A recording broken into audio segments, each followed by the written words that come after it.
Vera is going to join us. I'm not sure about Sylvia Moss, but I think that we should go ahead as it is, I think, 4:01.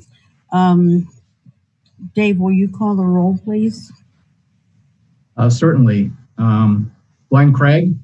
No, wait a second. I need to wait. Unmute. Glenn. No. So what I would suggest is It's not working. Oh, dang. All right. I tried to unmute everybody, but it didn't work. It's working, Sally, but people have to unmute themselves as well.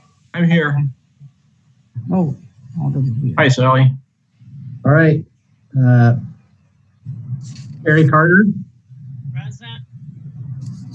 Tom Zarnick? Here. And Sally Miley? Here. Mike Revere? Here. You have quorum. Thank you. Okay. I'm going to call on, I think it's Jesse. Are you going to do the script? Yeah, I'll just read this information real quick. Thank you. For those who don't know, this is Jesse Poole from City IT, and he has some directions which he will read to us right now. Thank you. Welcome to our virtual meeting. We're going to cover a few basic items before beginning. If you lose connection at any point during the meeting, you can reconnect by clicking the link or calling the number on your original email. To members and city staff, members, if you are able, please activate your video to keep it on for the duration of the meeting. Staff, if you are able, please activate your video when you are speaking. The chair, clerk, and technical facilitator are responsible for muting and unmuting committee members. Use the raise hand feature when you'd like to be recognized to speak, ask questions, or request a roll call vote. During any roll call, all panelists will be unmuted briefly. Staff, click raise hand when you are asked a question. The chair will do their best to call on committee members in order in which their hands are raised. Lowering your hand will take you out of the queue. Members of the public who have registered to speak, the name you entered in Zoom must match the name you entered in registration. You will remain muted until called upon. The clerk will tell you when your time is up. After speaking, a member of the body may ask you a question. If you need to share documentation with the board, please send it to the email listed on today's agenda. Chair, the floor is yours. Thank you. And from this point on, I believe that Dave and Jesse are going to manage the muting and unmuting and watching for the blue hand up. Am I correct? I will certainly try, Sally. Okay. And then does everybody know how to do the little blue hand? Say yes, yes, no. Okay. We're good with the blue hand. So I'm going to turn things over to Dave right now. Do you want to put up your PowerPoint, and then we will go from that directly to the mayor? Sally, why don't we start with the mayor? Okay, start with the mayor. Okay, I'm going to invite Mayor Rhodes Conway to join us officially and speak. Thank you again so much for coming, and the floor is yours.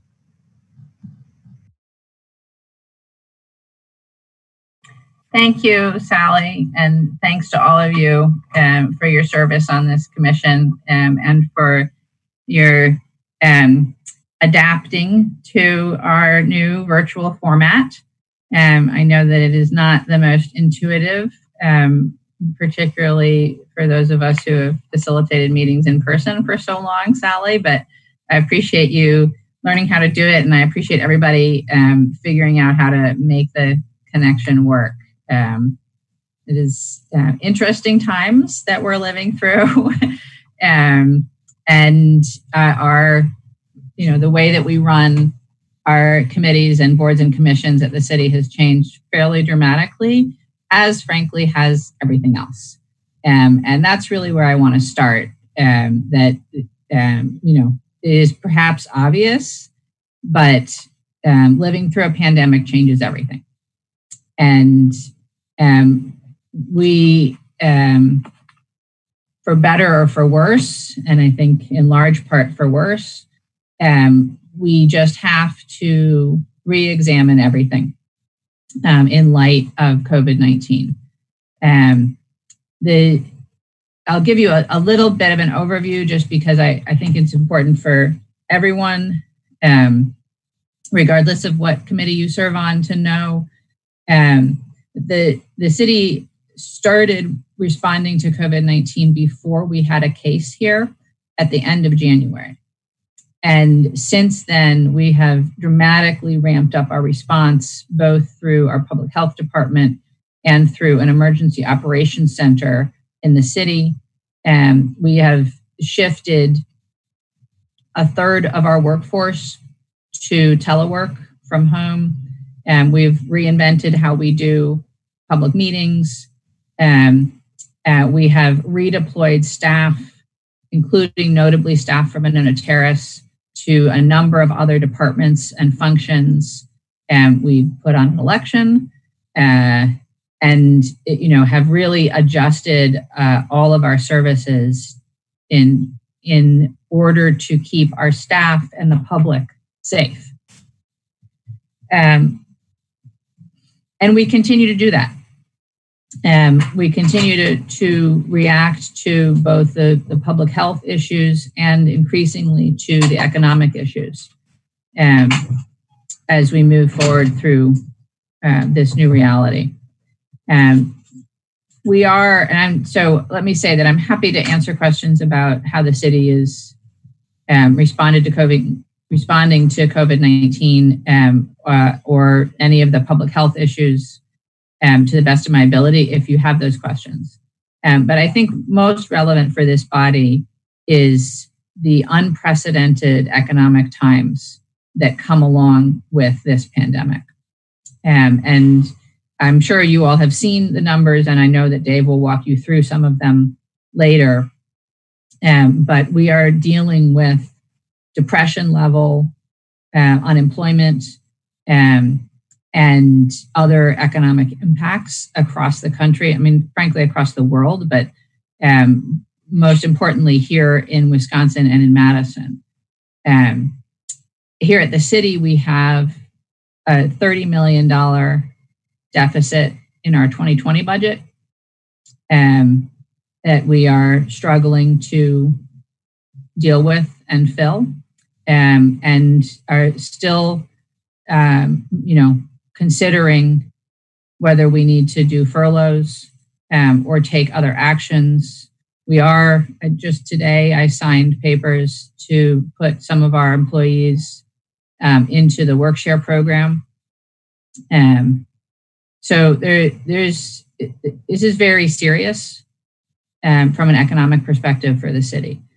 In the 2021 budget, we're facing between a $20 and $25 million gap to balance the budget. And without going into all the gory details, I think the sort of most important thing for you to know is that our revenue sources are extremely limited at the city. There are very few ways that we can raise revenue, and most of those have collapsed. And we have for years, at least 5 years, I think, been, sort of every year solving an approximately $10 million budget gap. And we've done it through revenue. All right, we've done it through switching costs from the general fund to different sources. We've done it through tapping new revenue sources. And so this year for 2021, we don't have any revenue sources left, essentially. And the ones that we have are unreliable because of the economy. So we are going to have to balance our budget by cuts. And when we start talking about cuts of that magnitude, the majority of our budget is people. So we have to start talking about layoffs. And I say that not because it's your problem, but because I want you to know the context for the decisions that you're making, and the decisions that I will have to make and that the council will have to make in balancing the 2021 budget. You do have a very important role with respect to the allocation of the room tax. I hope you recognize what a difficult job you have ahead of you. It is parallel to the job that I and my staff have in balancing our 2021 budget. And you are obviously a part of that. And so I'm happy again to answer more questions, and Dave is well suited to answer questions about the city budget as well.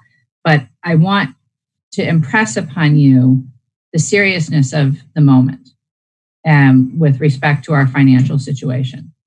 And to be clear that you are going to have to make cuts that no one wants to make, including me.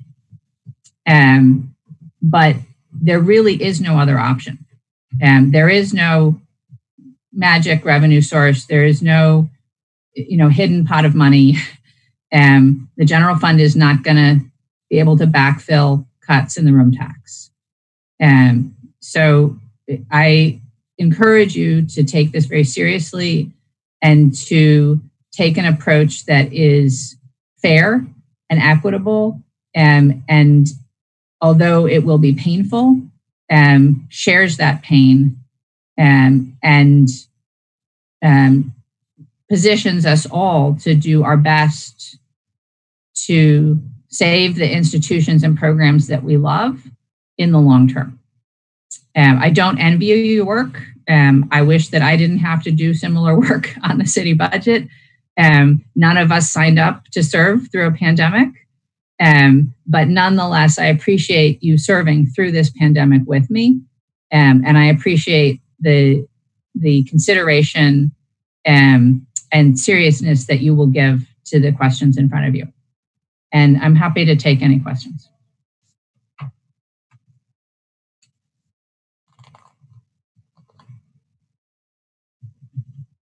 Thank you, Mayor. Does anybody have questions for the mayor? This is your chance. Well, thank you so much for joining us, and you're welcome to stay if you'd like to, but I'm sure you have other things that you need to do. So, Dave, I appreciate again your service, and I am going to leave you to your deliberations and go review materials from public health. Sally, okay, thank you. I'm sorry to jump in. There is somebody who wants to speak. It's Alder Verveer. Oh, I'm sorry. Okay. Alder Verveer. I'll unmute you. Thank you, Chair Miley. Good afternoon, all. Thank you very much, Mayor. I don't want to take the time to pepper you with questions, as you say you have other work to do now, but could you just help us understand a little further your statement, not only in your message to us just now, but also previously to all city employees that you do not want to consider backfilling even $1 of room tax appropriations with our undesignated general fund balance?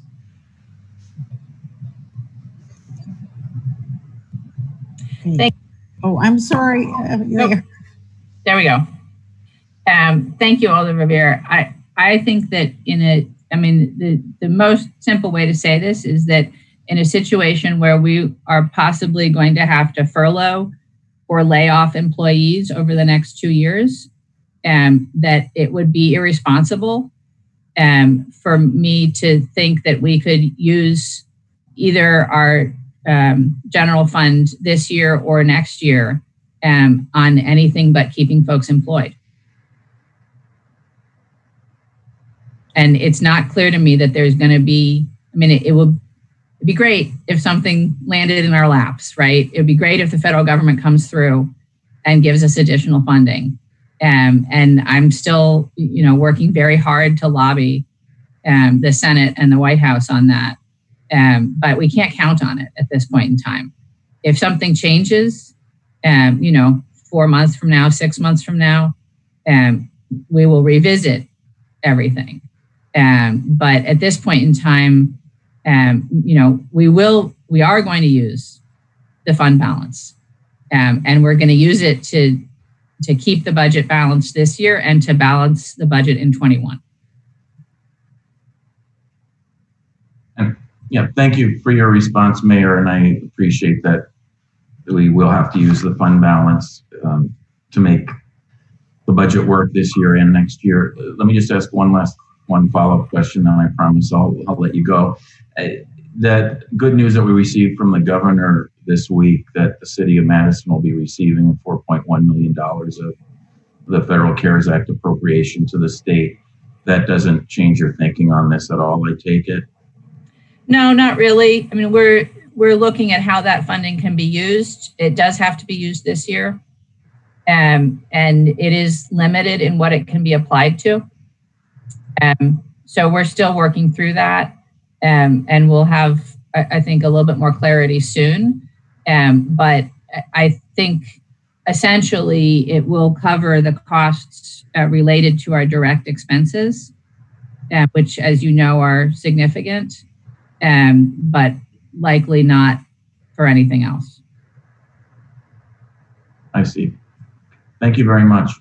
Yeah, of course. Thank you all again. Thank you, Mayor. Okay, Dave, are you ready to go with your PowerPoint? I think what we'll do next, Sally, is move to those individuals that have registered to speak. Okay.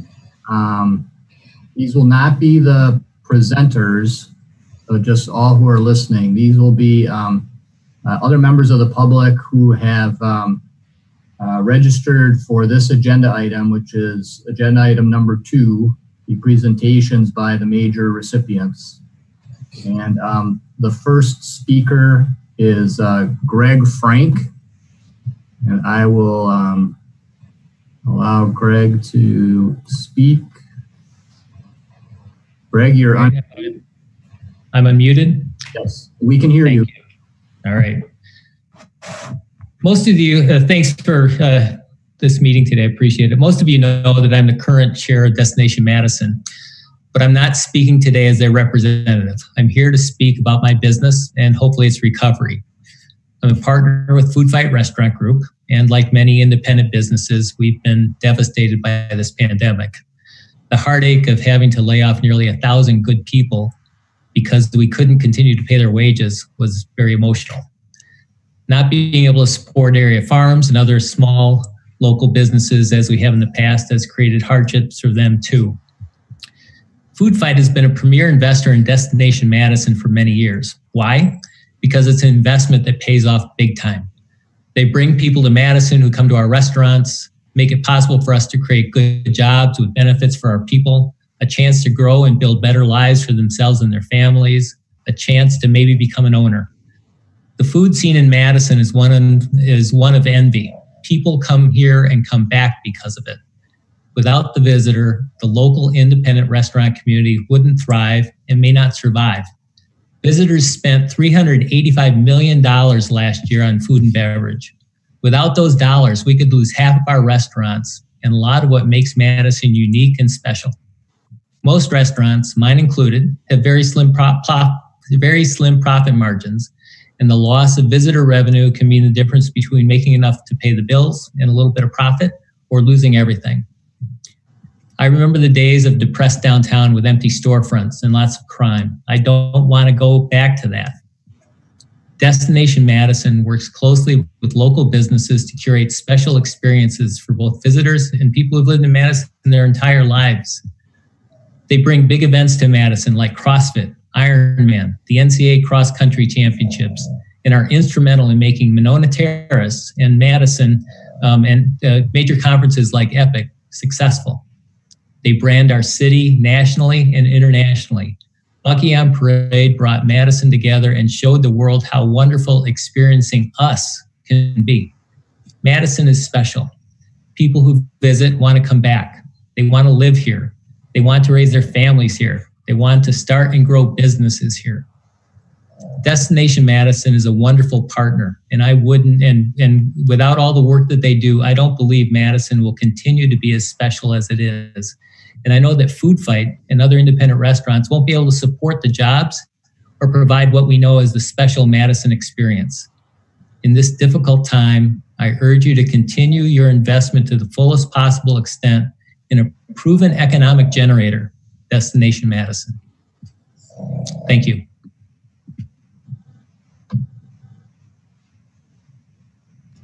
Thank you, Mr. Frank. Any questions for Mr. Frank? Okay. Dave, who's up next? Next is Jennifer Uphoff Gray. And Jennifer, you're unmuted. Terrific. Thank you so much for giving me the opportunity to speak. I am contacting you. Speaking, I'm the artistic director of Forward Theater Company, Madison's professional theater, and one of the resident organizations at Overture Center for the Arts. I've also been the chair for the past 7 years of the Resident Company Advisory Board at Overture Center. And I'm just calling to voice support for funding for Overture Center in the coming year and years ahead. I'm very cognizant of the difficult decisions that all of you and everyone in our state and local government have to make. But just a couple quick points as you consider. Overture Center is the physical home for really the vast majority of professional performing artists in this community. Their stability is critical to our stability. It is worth noting that and I can speak to this from my own organization, not producing is in many ways much more expensive than producing. It is a very challenging time that we're all in. I want to salute everyone on the Overture staff for being truly exceptional partners with all of these professional arts resident organizations during this crisis. And just urge everyone to keep in mind what huge economic drivers these arts organizations and Overture working together have been for downtown area businesses and for the city as a whole. We really need a strong Overture Center for all of our organizations to be strong, to keep literally thousands of people in this area employed, and to be healthy and thriving to help generate the rebound that's going to come as we emerge from this crisis. Again, I'm so grateful to all of you for your hard work for our community in really, really challenging times, and just encouraging you to think about the really many people impacted by a strong Overture Center, and hope that you're able to continue support. Thank you. Thank you very much. Any questions for Jennifer Gray? Okay, Dave, who's next? Sally, that is all we have registered to speak other than the presenters. Okay. On the, thank you. So now we can go on to the next item on our agenda. Dave, do you have a PowerPoint at this time? Yes. So I think we will start with Karen Wolf and Angela Puerta, who will talk about the city arts programs that are funded from the room tax. Karen, do you want me to share my screen, or are you planning to go ahead and share yours to make the presentation?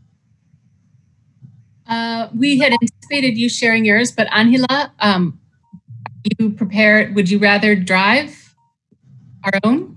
Okay, I was waiting to be unmuted. Yes, I can share the presentation if you want. And then you can click as we go. Thanks for that option, Dave. And while she's getting that up, I'll just say it is strangely wonderful to see all of your faces. I miss, working with everybody and working in person. So I'm actually happy to have opportunities like this to see some of our community partners and some of you as well. I'll introduce myself. I think many of you know me. I'm Karen Wolf. I'm the arts administrator for the city, and I'm here with my colleague, Angela. Angela, would you like to introduce yourself? Yeah, so I'm Angela Puerta. I work for Planning Division. I'm an urban planner, and I've been recently working with Karen on related projects to the music industry, like Madison Music City and Make Music Madison. Yes, that's wonderful to have Angela working on that, because she's actually also a working musician, a very popular musician in Madison. And so she brings a perspective to the work that I do not have, because I used to practice my instrument in the closet. That's how bad I am. So since COVID-19 hit us, I think we've, like many of the other partners on the call, have focused mostly on initially relief efforts and resiliency and recovery. So trying to help those organizations who really, with just a little bit of help and support, can be sustainable, so that as we move into recovery, they're still there and operating and able to feed the need in Madison. The image, we look through countless images like the one before you, and they actually hurt a little bit to see, the before times. But I think we're doing well with our strategy, and the city's been very flexible with being able to accommodate shifts as our organizations shift and grow, and sometimes make difficult decisions that they can't continue. So Karen and myself are also working with this new collective impact project, Madison Music City. So the idea is to help musicians and people in general in the music industry to come together and collectively work on strengthening Madison's music infrastructure. So this effort is in partnership with Dane County Urban Community Art Network and the Public Library. And there is a consulting firm, Sound Diplomacy, that is also helping us. So the idea is that in the future we can have more economic growth in the music related businesses. And music organizations have basically had three choices. They have either had to cancel, recognize that this summer they're not going to be able to go forward, or they've had to pivot and look for online platforms, learn new technologies, have innovative partnerships. I'm sure many of you have heard, like, Opera in the Park is going to go virtual, and so we'll be able to enjoy Opera in the Park in our own backyards. And that takes quite a bit of pivoting, let's put it that way, to just be able to do a production like that with the quality that our audiences are used to in an online distribution method. And then many of our organizations have decided to postpone and push and hope that things change and there's a break and that it is safe to gather in person. But we follow Destination Madison's lead in terms of, like, people first, making sure things are very safe, and of course, just trying to keep things moving so that a recovery effort is easier. Yeah, so, and as Karen mentioned, one of the programs that decided to go virtual was Make Music Madison. So as some of you know, Make Music Madison is an international annual event. So around 120 countries around the world undertake this program on June 21st, all day live music all around the city. So people really love and are passionate about this event for even professional and amateur musicians. So Make Music Madison decided to start advertising that the event will go online by doing concerts at noon program.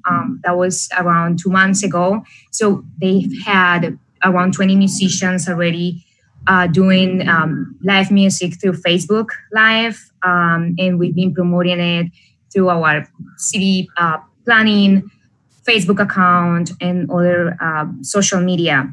So to do that, we're gonna have for Make Music Madison live show, live performance, and it's gonna be broadcasted on Facebook.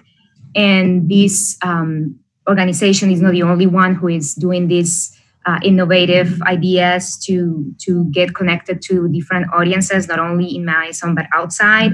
So this slide shows how different companies and businesses are trying to reach out to different communities by cultivating their platforms with live shows. This is a fundraiser by Cafe Cora, and musicians are starting to adapt and learn different mechanisms to perform online. So we hope that this helps in the future whenever we can get together and start doing both things, online and in person. Just this video had 5,400 views. So musicians are getting exposure still, and businesses are trying to do their best to advertise their business and musicians. So for Make Music Madison, we're planning to have the mayor singing. So we'll see how that goes. And I forgot to mention that this project, this collective impact project, Madison Music City, that we're working on, is going to be launched on June 22nd. So that will be the day after Make Music Madison at noon. So just try to tune in and show support.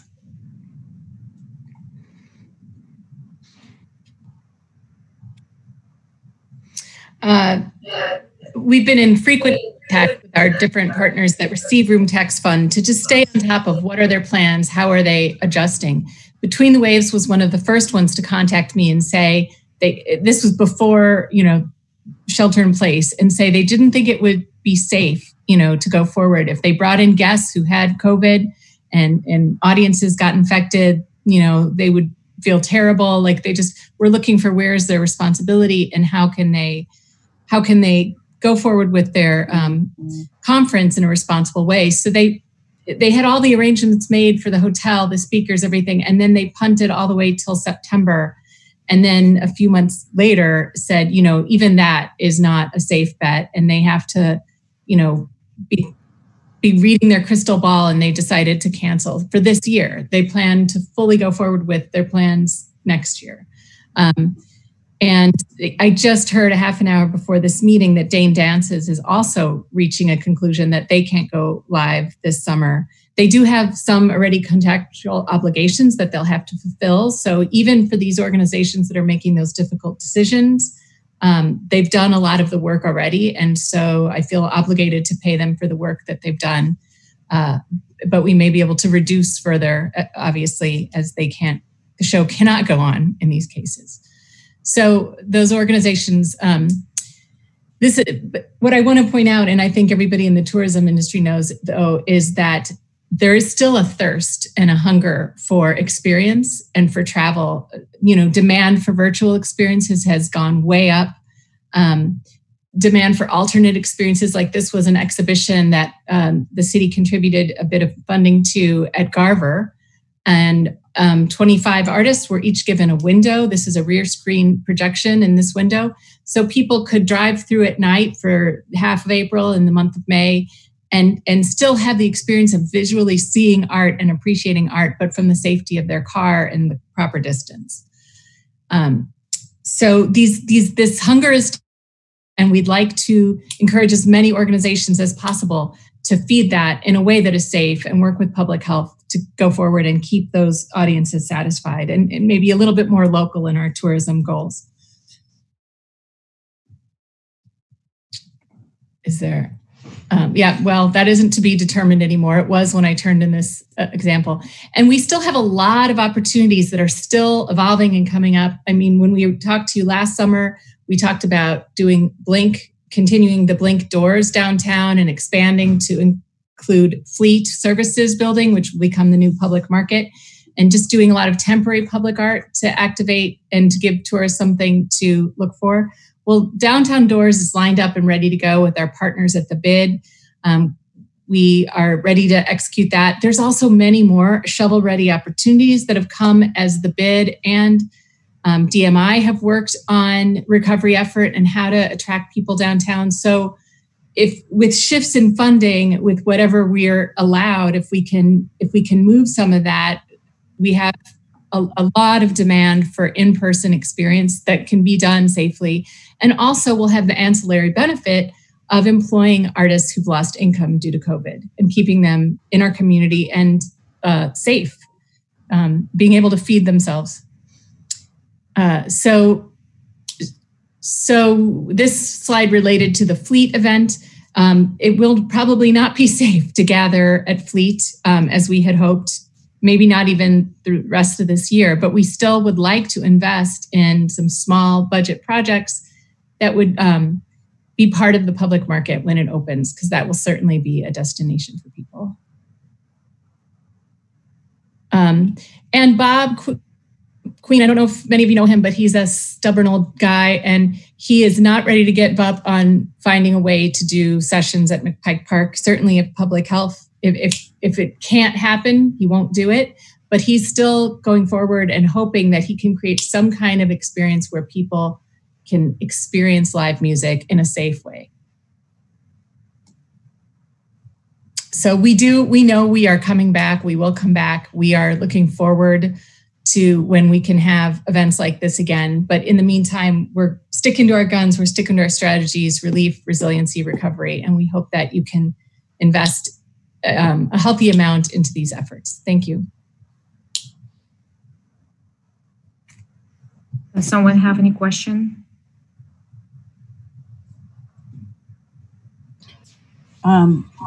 Any questions about City Arts programming and the room tax? Thank you very much for coming. Thank you. And participating. And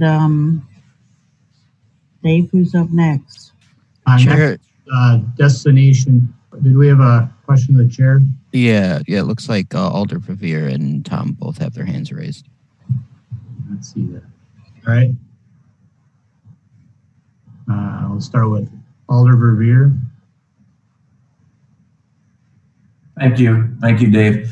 Thank you, Karin and Angela, for your presentation. Could I just ask you, could you review for us how much of your room tax appropriation this year you are confident will not be utilized at this point, given the pandemic? Obviously, you listed for us several events that aren't happening, like Dame Dances and Between the Waves and so forth. But have you come up with, as of this afternoon, with the aggregate total of how much that might be?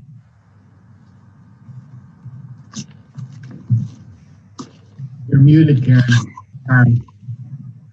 I will unmute you. One moment, please.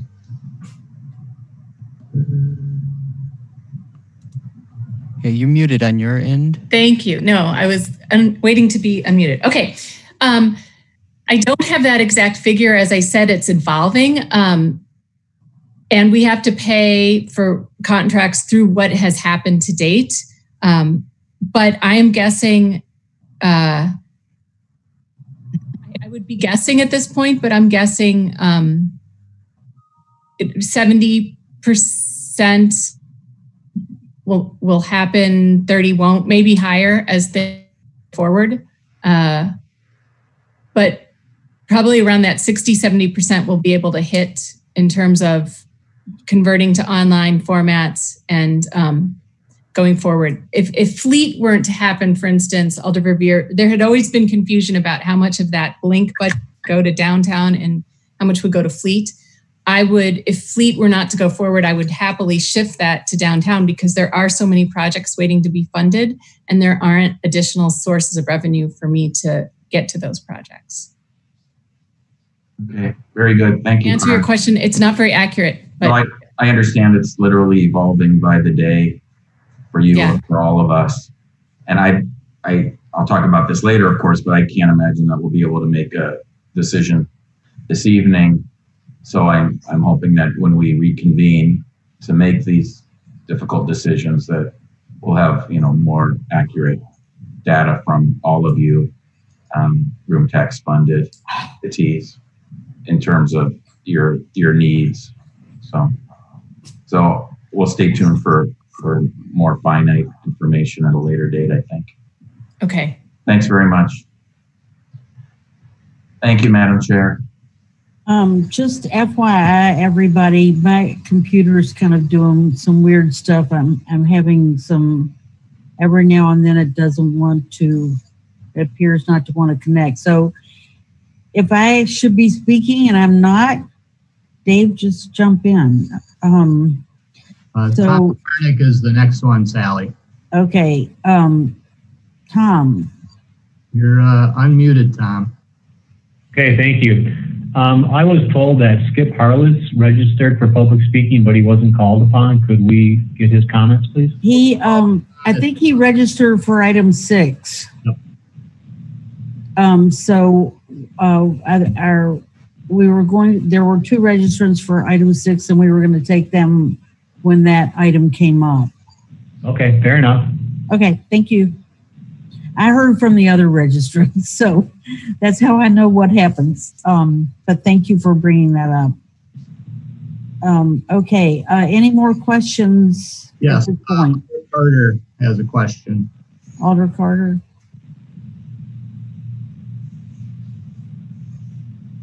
Thank you. Karen, can you tell me that between the waves and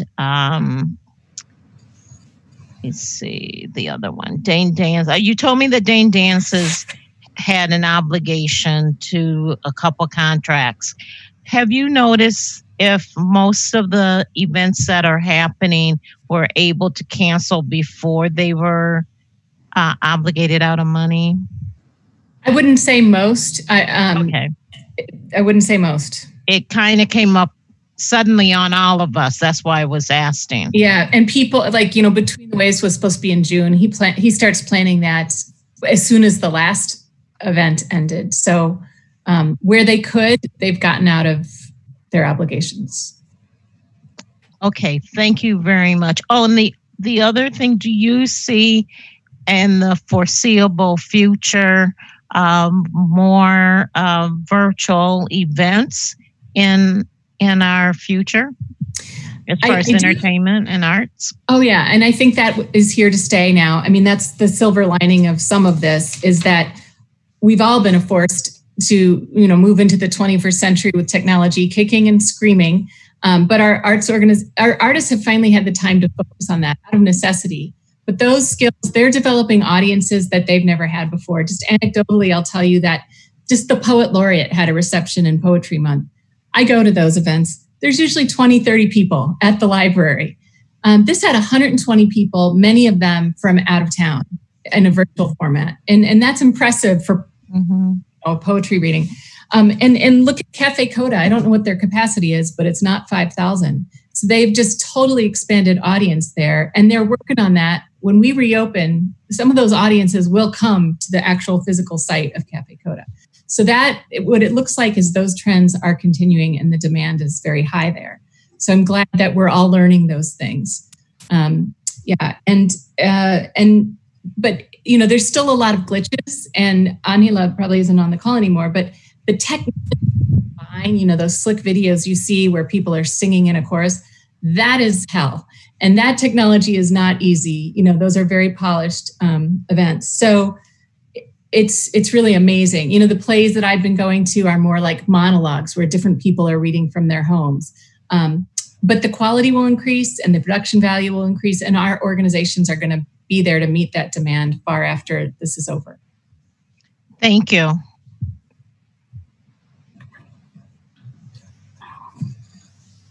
Any more questions at this point? And again, my computer's doing some weird stuff. So I believe next up is Destination Madison's presentation. Yep, and I will click on Deb Archer to bring her in. Deb, you should be unmuted. Great, we can hear you. I'm going to share the screens of your presentation. If you could just hold for 1 minute.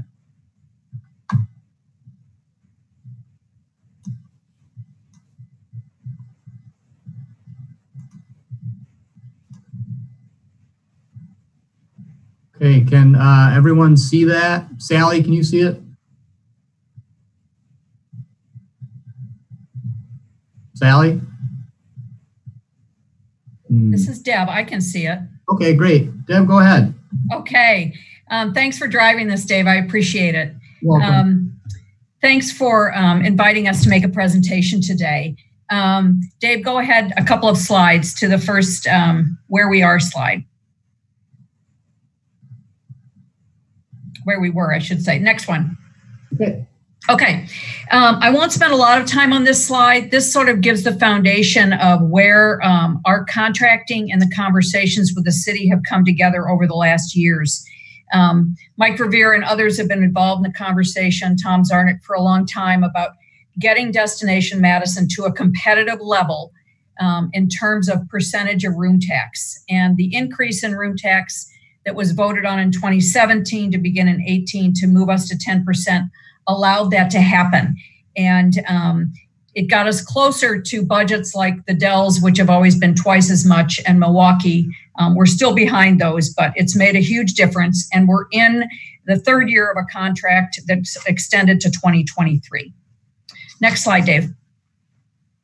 So what that additional money has allowed us to do over the last couple of years is expand our team as well as our programs, additional salespeople, services, client services people, sales initiatives, additional marketing and PR staff, another new website, which we're actually launching this week because we had invested in it.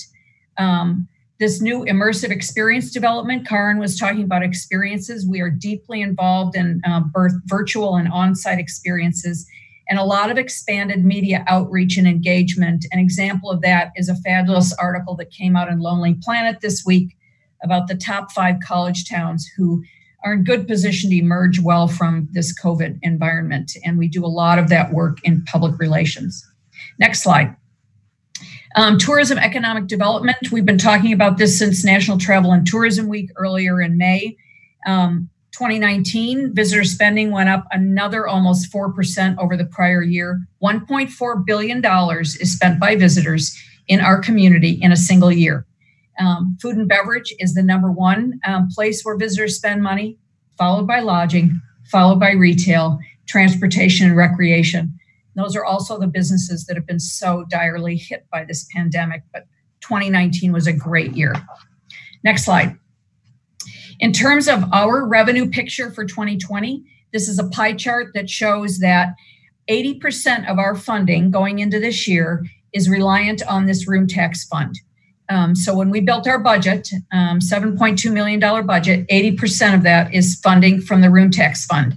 I will tell you as we are, and I'll talk a little bit about our cost containment in a minute, I will tell you that as a 501c6, we do not qualify for any of the relief funds that other institutions may. We don't qualify for paycheck protection. We do not qualify for those. And so that has put us in a very, very tenuous position because we don't have backup for our revenue sources.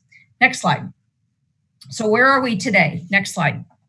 The actions we've taken to mitigate costs began on March 16th when we said, we know room tax is going to be in a difficult situation. We didn't know how the city would respond, even though our contract is based on the amount, 28% of the room tax collected last year.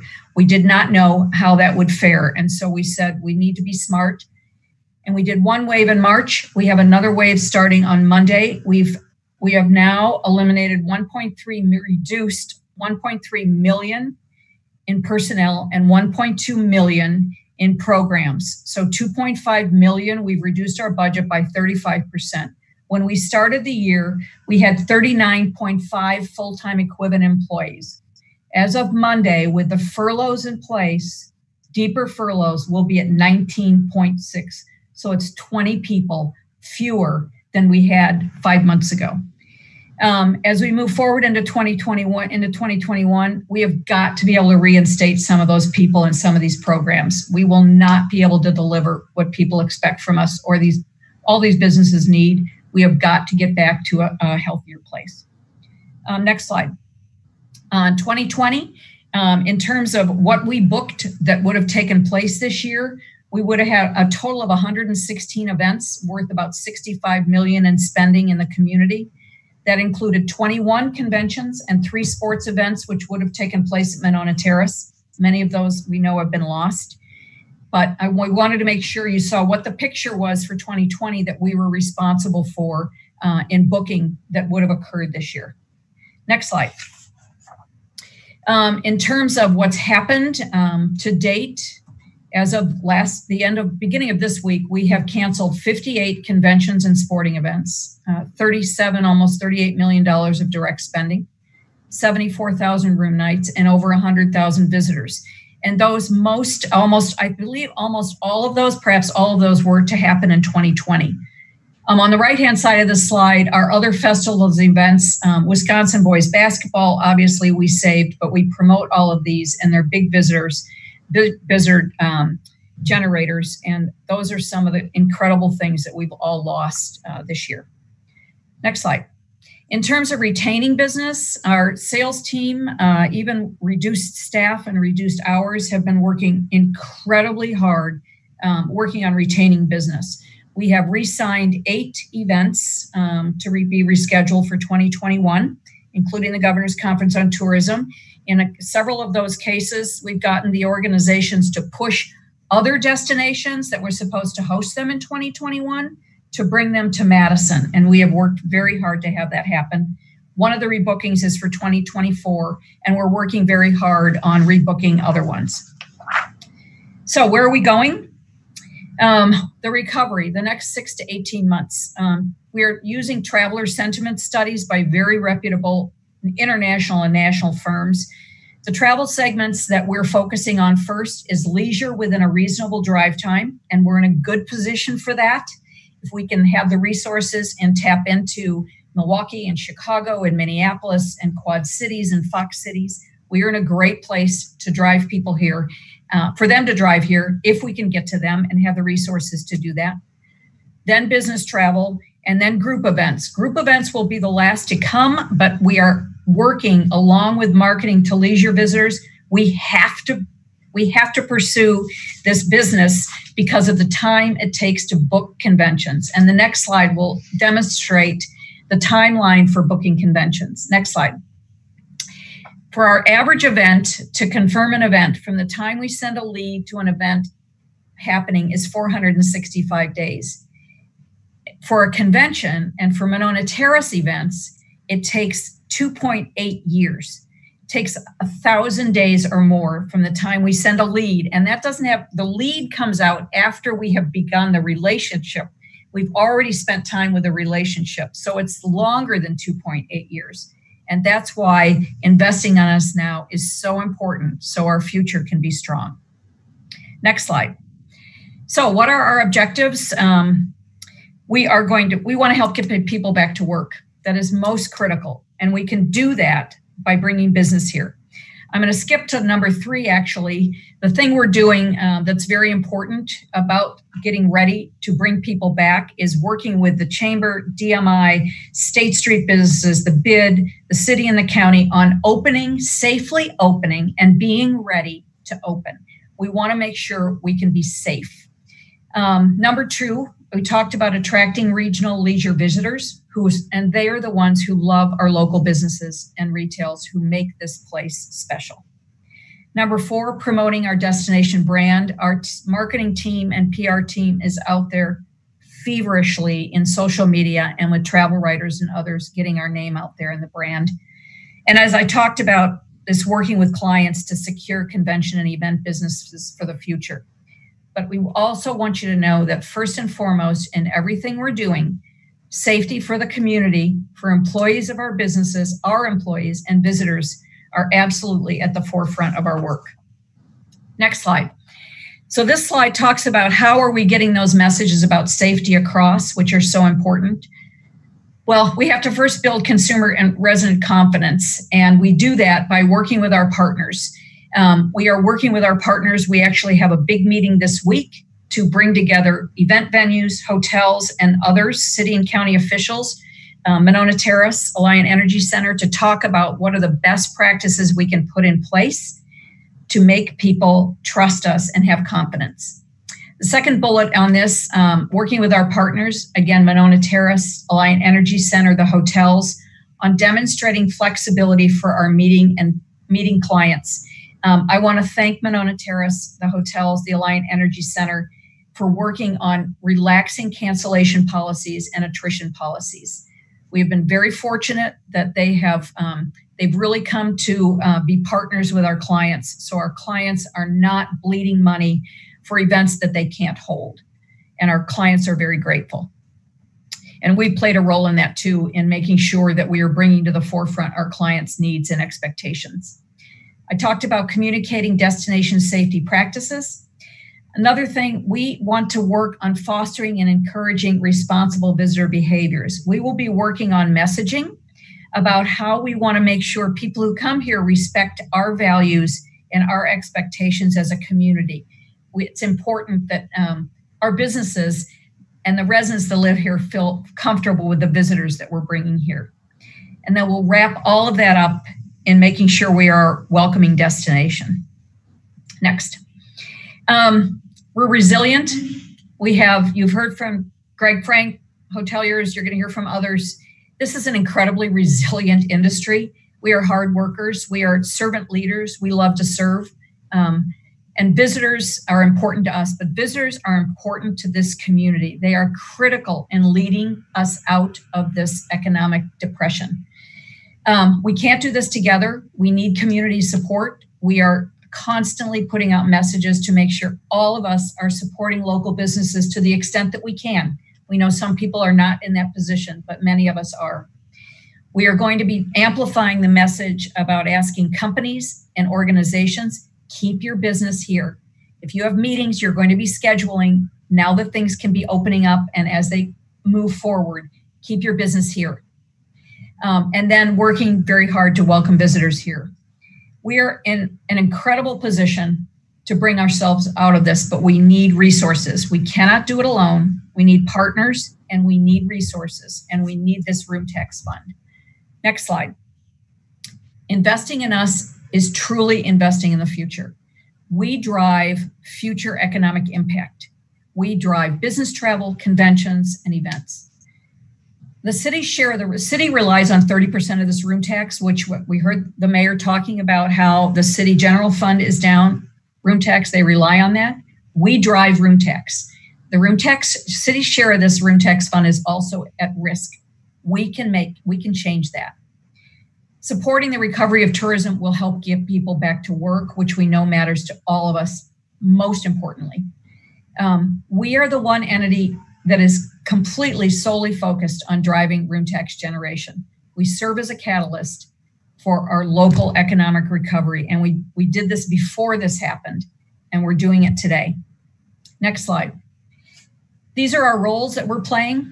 We're working to recover this economy. We are working to have a high return on investment. We are working responsibly to represent this community and what this community values. We are working to keep the reputation of Madison on the forefront of consumer and clients' minds. And we are the leader to make sure this industry bounces back in the community. And those are my remarks, our presentation. I'm happy to answer questions, but thank you for allowing us the opportunity to share that information.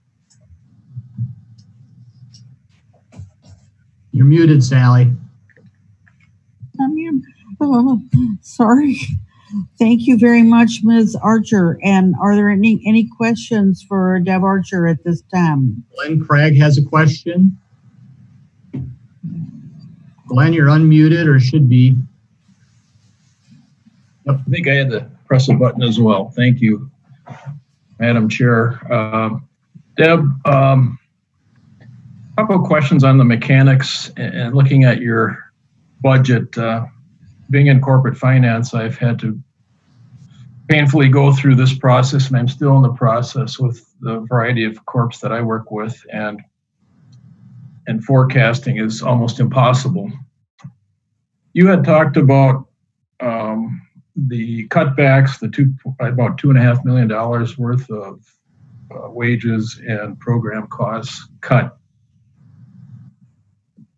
Is that money in the bank for 2020? Is that an annualized number, or is that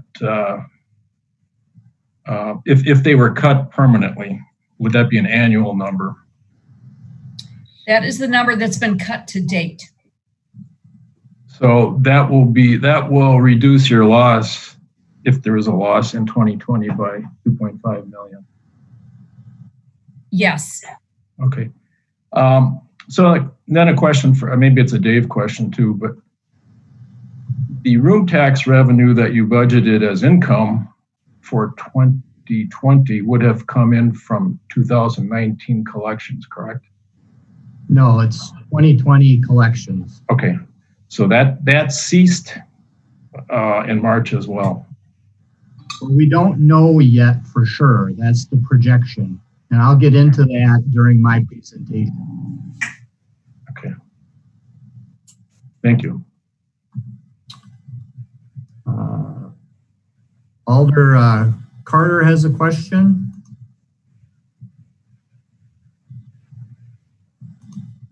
I think you're unmuted. Yeah.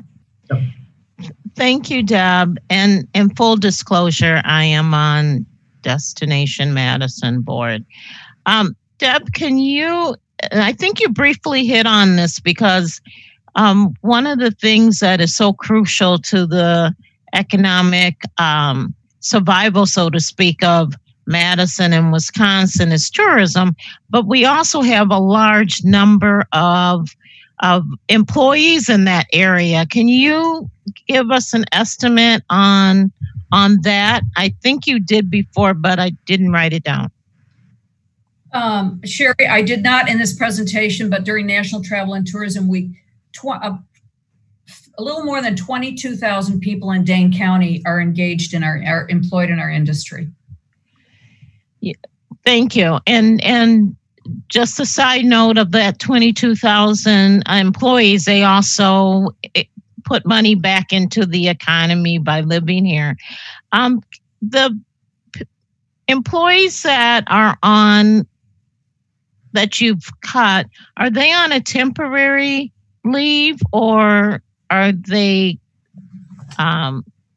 were they laid off permanently? Great question. We permanently laid off 12 people in March and began furloughs then and pay cuts. And then the wave that we are starting on Monday are further furloughs. Everyone on the staff will have further furloughs. This wave, we didn't lay any more people off, but downtime between 10% and 60% furloughs for the remaining staff. Okay, thank you. Thank you, Alder Carter. Any more questions for Deb Archer? Alder Brevier has a question. Could be unmuted. No, I just muted him. Are you, Mike? Are you? Now I'm unmuted. Say something. Say something. Thank you, Chairperson Miley. Anyway, thank you, Deb, for your sobering presentation. It's heartbreaking, especially to hear about all of your colleagues that have lost their jobs, at least for now. I'm curious, Deb, is there a way to, are there any industry benchmarks or ways to further analyze what cuts now would mean to the long-term revenue projections and room tax collection?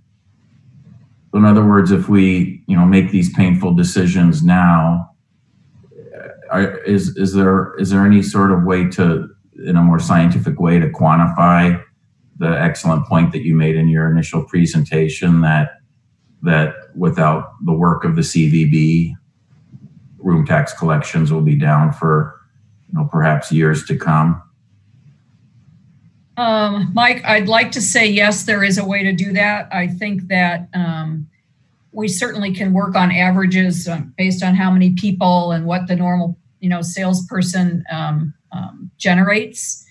But they would be estimates at best, only because we're in such a difficult time to make estimates about the flow of business and when we'll see business. But I think that if given time, we probably could provide some more data. We are concerned about that with the cutbacks, about what we'll be able to generate and confirm. I will tell you that if our sales and marketing team continue on the deep furloughs that we have in place today through the end of the year, it will make a dramatic difference in the will make a dramatic input on the output that we can generate, just because we won't have the resources, the people, the messages to generate the kind of business we've been able to, that made a year like 2019 so strong. I appreciate that. And I totally understand, as Glenn reminded us in the preamble to his question for his own corporation, how difficult it is to make any predictions given the great uncertainties and the pandemic, especially for those of these monies in the hospitality sector. I won't belabor the point. I just am, very concerned that that any cuts to you will mean long-term revenue loss in our room tax collection for perhaps years to come. And I just wish there was a better way to quantify that. So I appreciate you thinking if there is a way to come up with financial models that would show what the projections might be in that scenario. Thank you, Deb. Welcome. Thank you, Alder Rivera. Any more questions at this point for Ms. Archer? I'll be here if people have more questions. Okay, thank you. Okay, who's up next? Monona Terrace? Terrace. Overture. Monona Terrace is next. Connie Thompson is here. I'll unmute you, Connie. Connie, would you like me to share my screen, or are you going to go ahead? I'm going to give it a try here. Okay, great.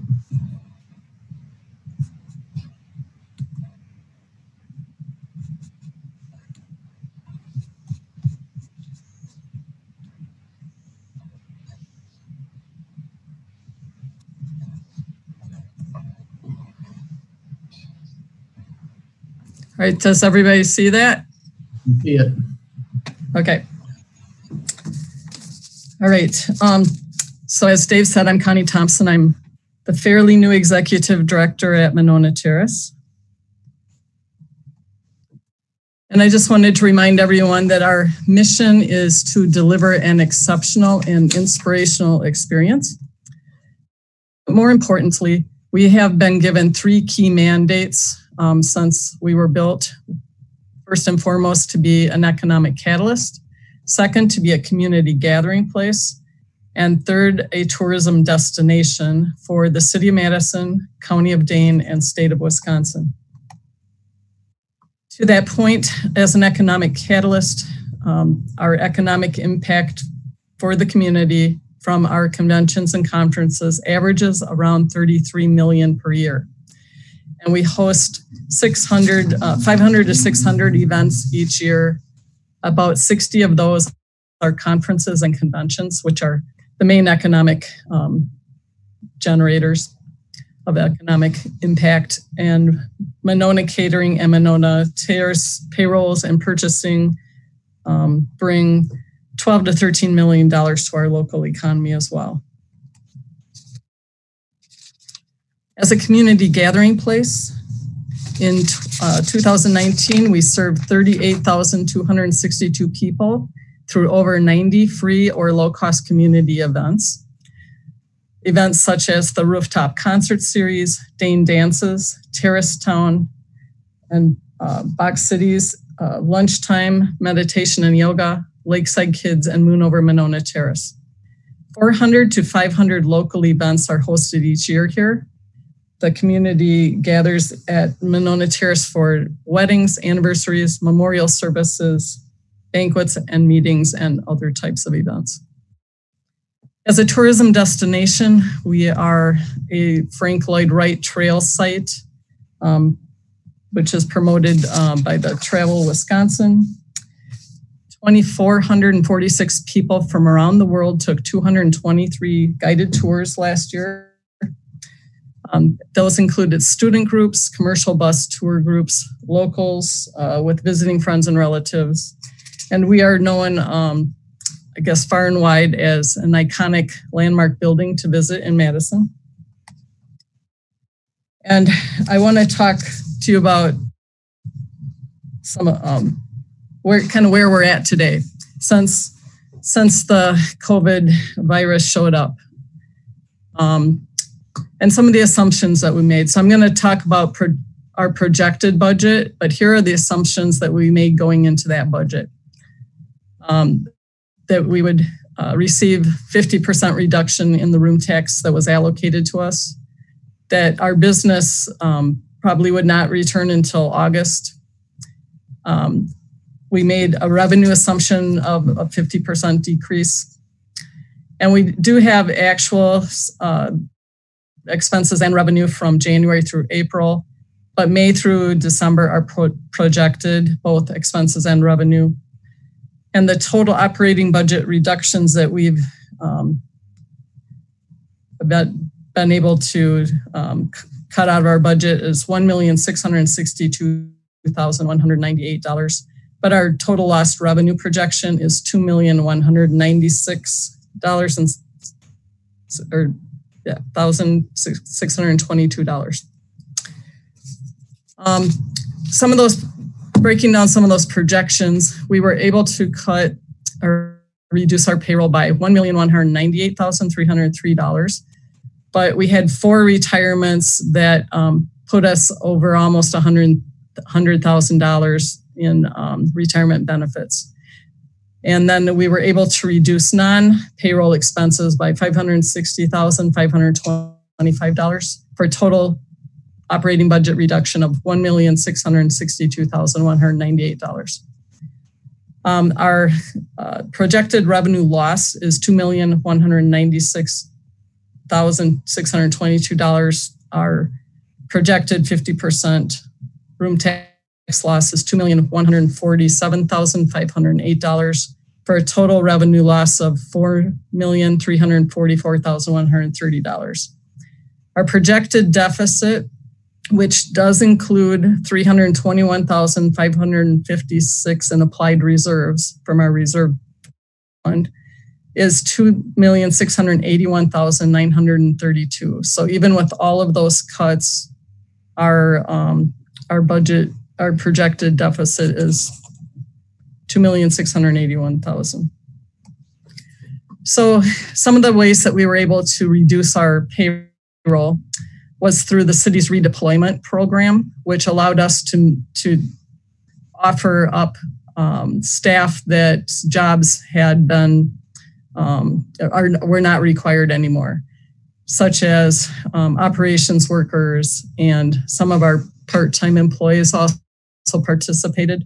They went to departments that would have had to hire these positions anyway, so they're paying for their salaries and benefits. That will save us $265,028.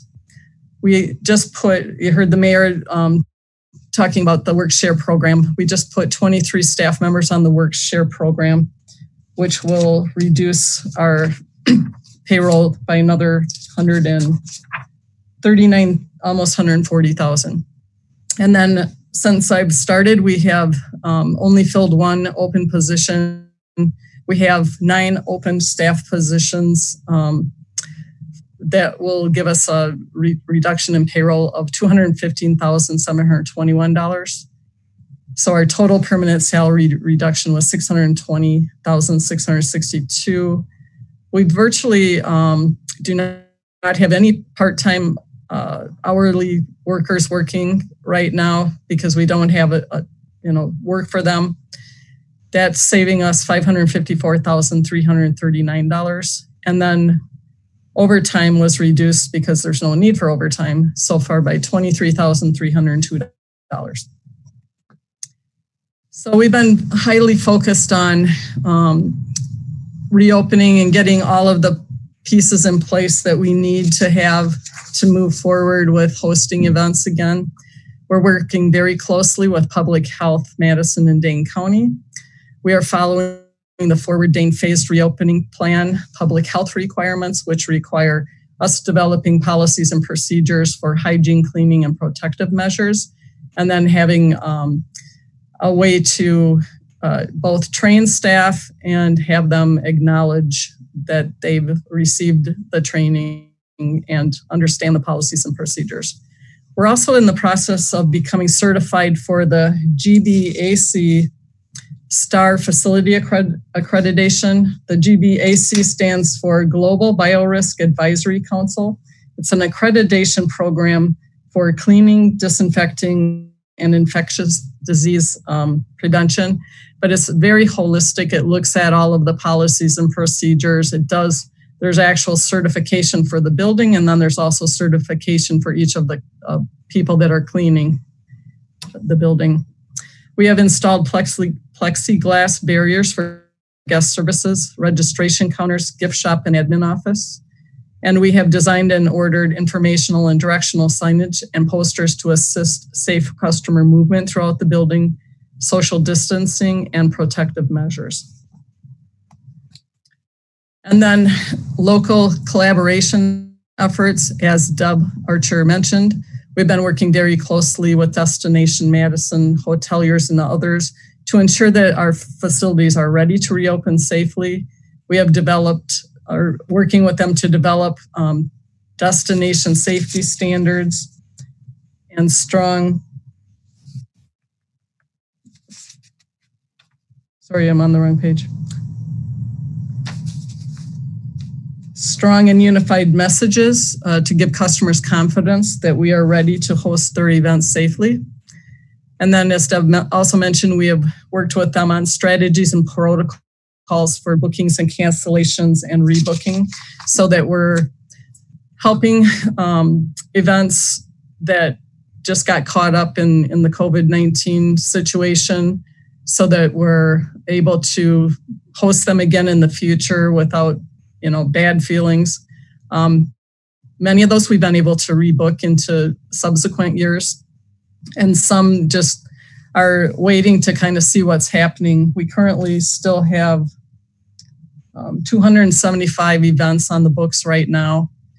And for next year, we have 191 events booked.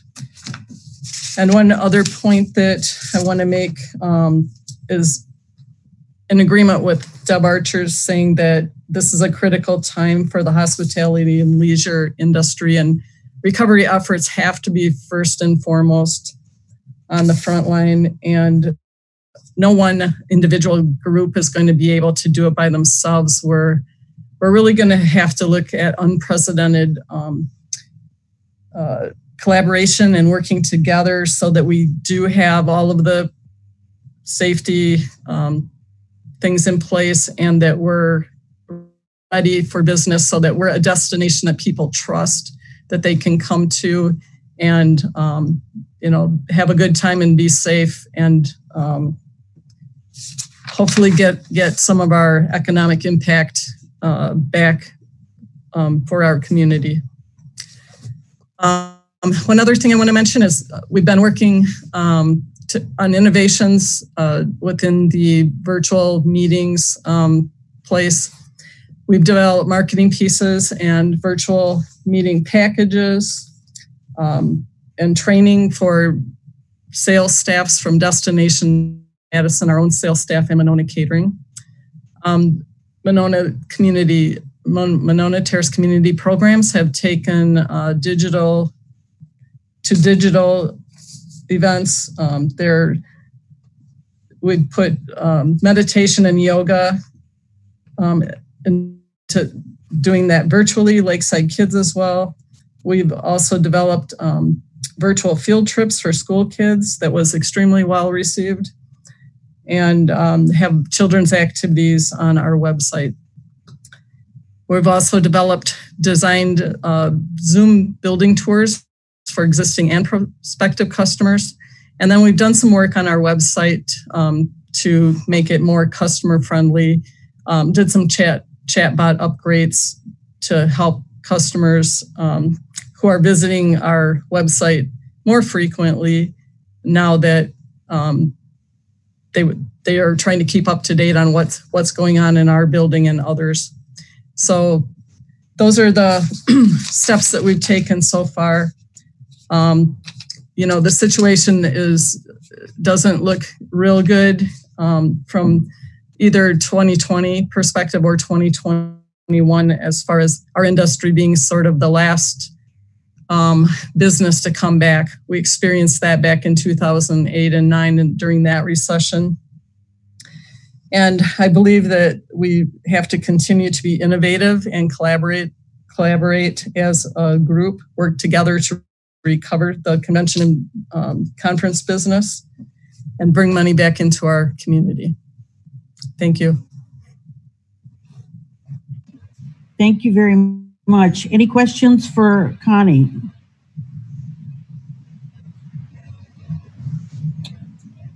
Okay. Glenn Craig has a question. Oh, okay.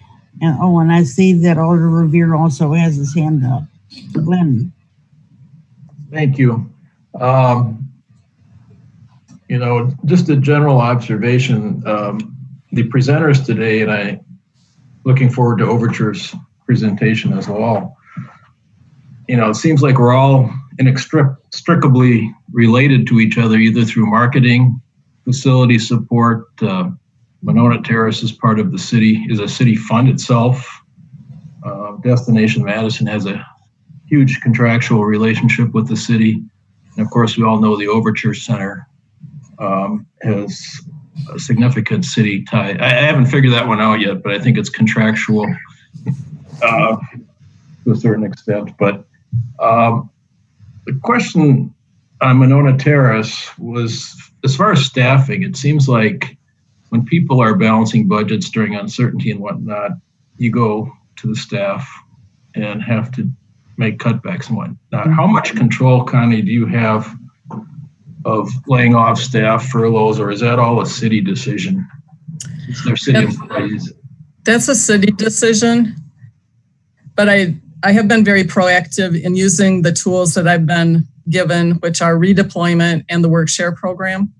And then early on, the part-time people kind of self-selected out. A lot of them are older and did not feel safe working in the building, and at that time we were shut down. So we have no part-time people working in the building right now. We did redeploy about 12 of them to parks, but most of the work share the work share is 100% full-time people. And then the other redeployed staff are about 12. Thank you. Alder Revere, I think is up next. Thank you, Sally. And thank you, Connie, very much for your also very sobering presentation. Obviously, not a lot of it was a surprise to me. I was hoping you could maybe just at the outset say a little more about how critical it is for your sales force and the difference between what Destination Madison does for booking Monona Terrace and what our own internal sales force does is. And obviously we had that conversation with Deb already, how critical a role that Destination Madison plays, and they play a critical role for Monona Terrace. Could you just remind us all, please, of what Destination Madison's role is in terms of booking Monona Terrace and what our own sales force is? And also, by the way, confirm that the one and only open position that you all filled was indeed in sales because of the critical work that salesperson will do in our recovery. Yeah. Great. So that's a lot of questions there. Sorry. No, our sales staff is extremely important to us. Destination Madison books the large conferences and conventions, but not all of them.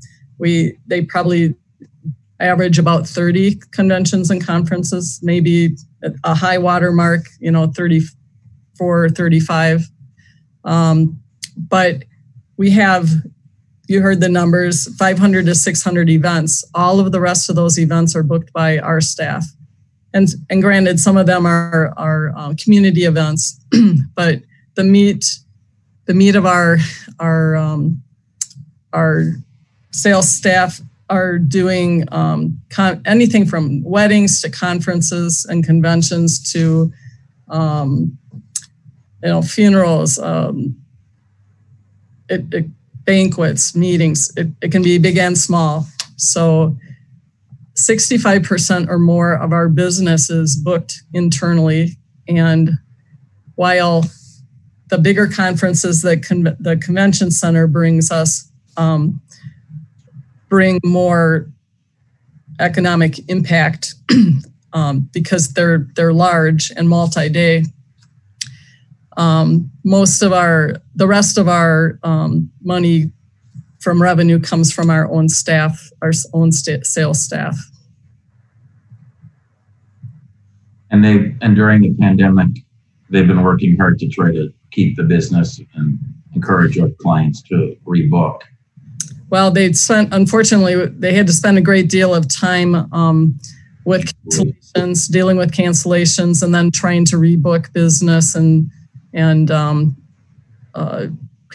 of dealing with all of the paperwork involved with that.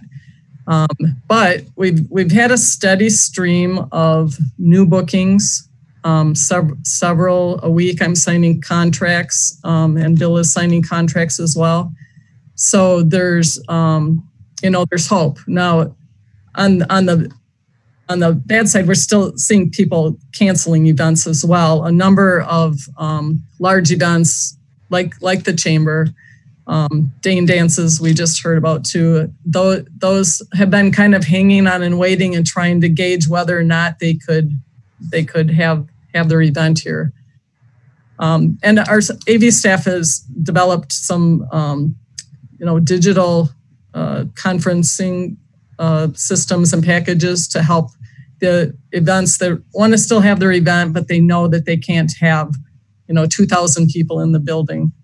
So I'm hopeful that we'll find that happy middle ground where we'll be able to provide their digital meeting needs virtually, and we'll still be bringing income into the building, although it won't be, what we had originally projected.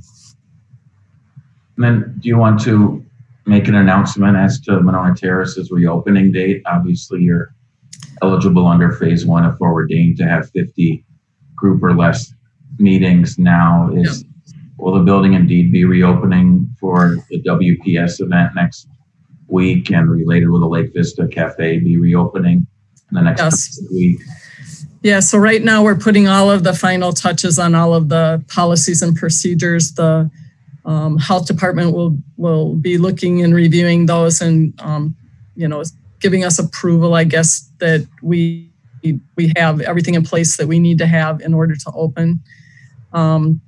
So yeah, the first event that's on the books is WPS.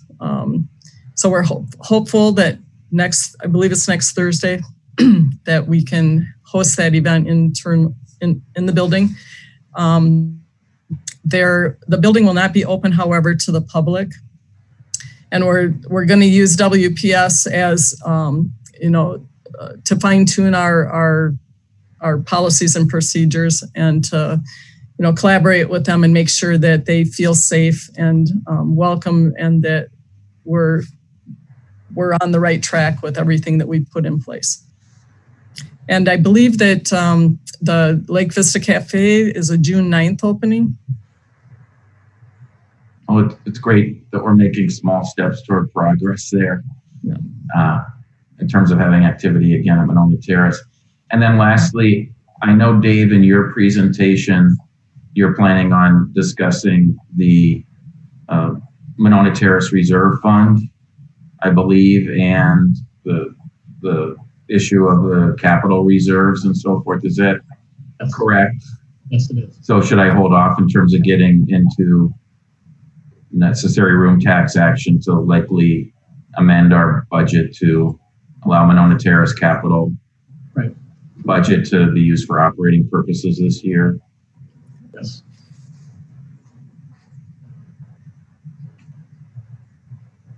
Was that a question? Sorry, I couldn't hear. That was a question for Dave, really. Yes, I'll be covering that. That is going to be covered in your presentation? Yes. Okay, thank you. Thank you, Connie. Thank you. I think Alder Carter was up next.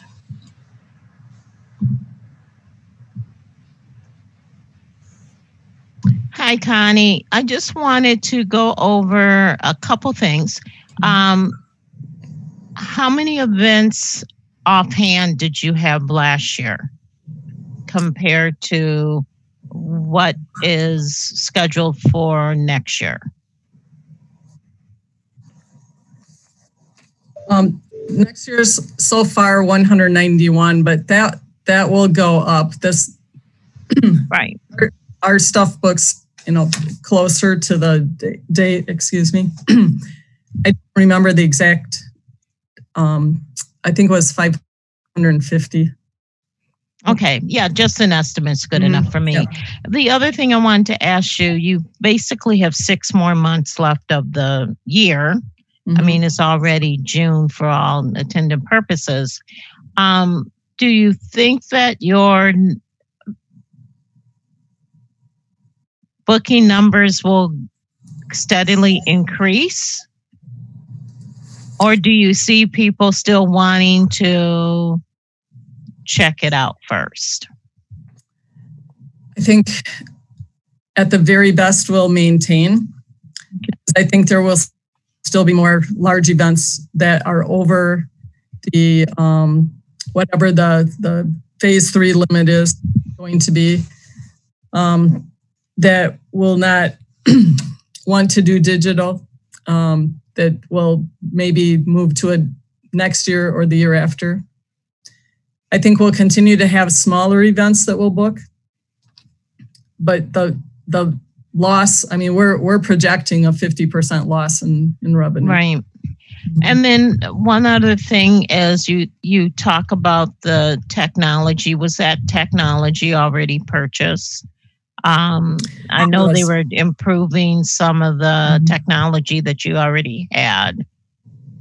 Yeah, so we had made an investment early in the year when things were awesome and we were doing really well in new projectors. And we've since then cut our capital budget to conserve money.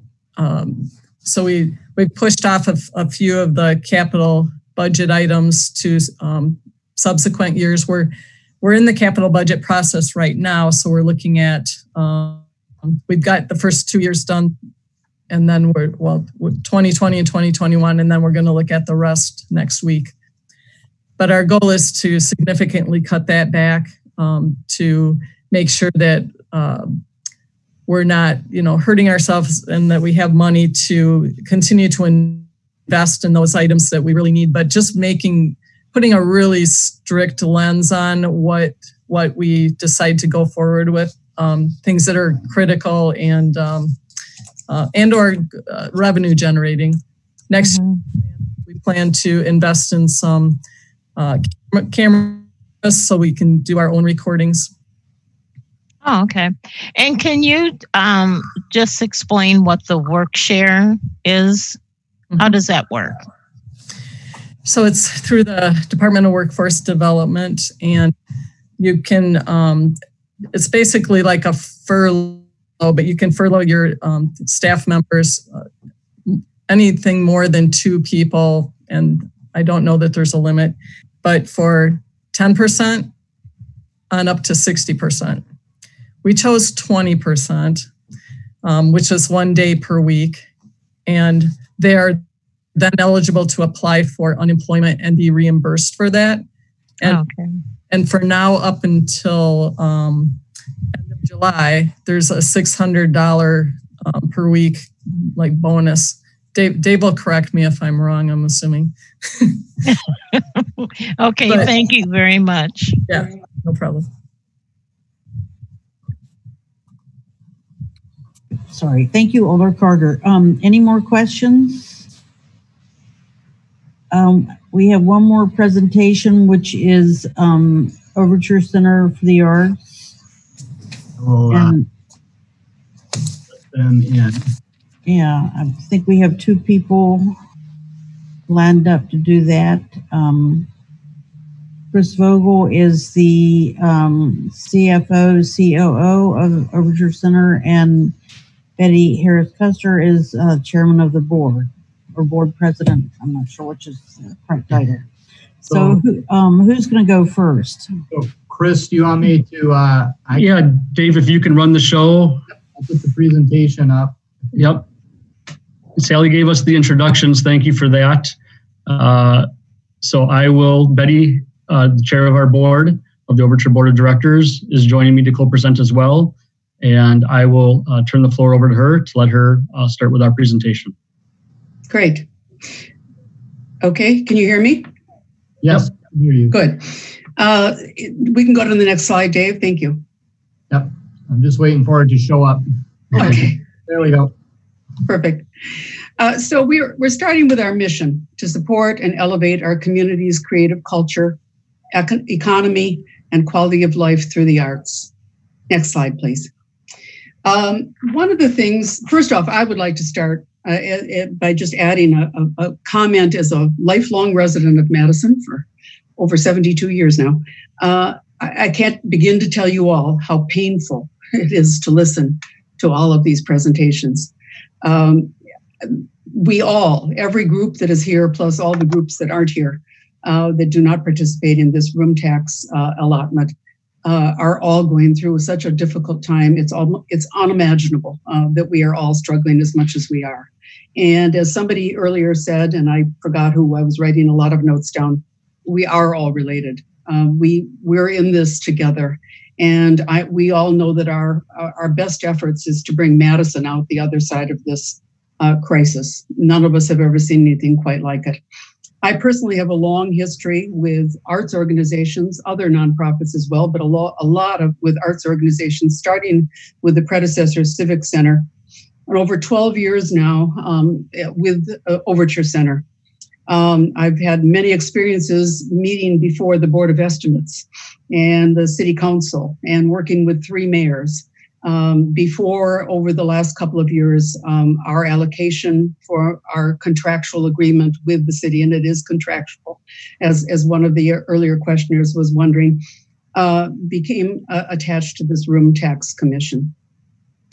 There were difficult days in some of those meetings. I remember driving home sometimes at 4:30 in the morning after meetings that lasted entirely too long, as we were trying to make our case for the importance of Overture to the city. There were difficult days when, in the early stages of Overture, when the public wasn't as supportive of Overture because they didn't really understand what we were, except thinking that we were something for the wealthy and the elite. We aren't hearing any of that anymore. People know now that Overture is everybody's performing arts center, and that we aren't just about performing arts. We're about arts experiences, as this slide is showing you. I must also tell you, however, that as difficult as those days were in my early history with Overture, the last 13 months have been the most difficult. As many of you know, starting last April, we had a very serious illness diagnosed for our then CEO, Sandra Gajich, which resulted in her passing away early in December. Sandra was the most influential CEO we have ever had at Overture and was instrumental in creating the Overture we now have and the Overture of the future. I would, if she's still attending, I would mention to Angela, she said that the mayor was going to be singing at one of the events, and a lot of us were able to hear the mayor singing at the celebration of life for Sandra Gajich, and it was a marvelous experience. And so be sure to stay tuned for that event when it comes your way. That was the first real blow that we've had in the last little over a year. And then, of course, we were only 2/3 of our way through our largest season ever. And when we were forced to cancel in the middle of a 3-week performance of Wicked and look to a long delay in restarting. It's been said that hospitality and tourism will be one of the last sectors to recover. Performing arts and big musical conferences and concerts will probably be the last, because we'll be talking about the largest possible groups of people that will just not feel comfortable anytime soon. And then now here we are talking about the potential loss of significant funding from our single largest contributor, the City of Madison. We've had a structural agreement with the City of Madison for 10 years. That is our contract with the city. And I will also mention that the city has never paid us the full amount that was laid out in that structural agreement for many reasons, different mayors, different councils, all sorts of other things that have happened. But we're as close now as we've ever been to full funding. And now here we are hearing that something beyond everybody's control may jeopardize that. The room tax was the last iteration of our structural agreement and how we were going to get paid. We didn't ask to be under the room tax. It was the determination of the previous mayor. I would have to say that this structural agreement, which is due to expire at the end of this year, makes no mention whatsoever of the room tax commission. It didn't exist, but makes no mention whatsoever of the room tax as a means of funding, which of course did exist. I think there's no question that we add Overture adds to the room tax revenue.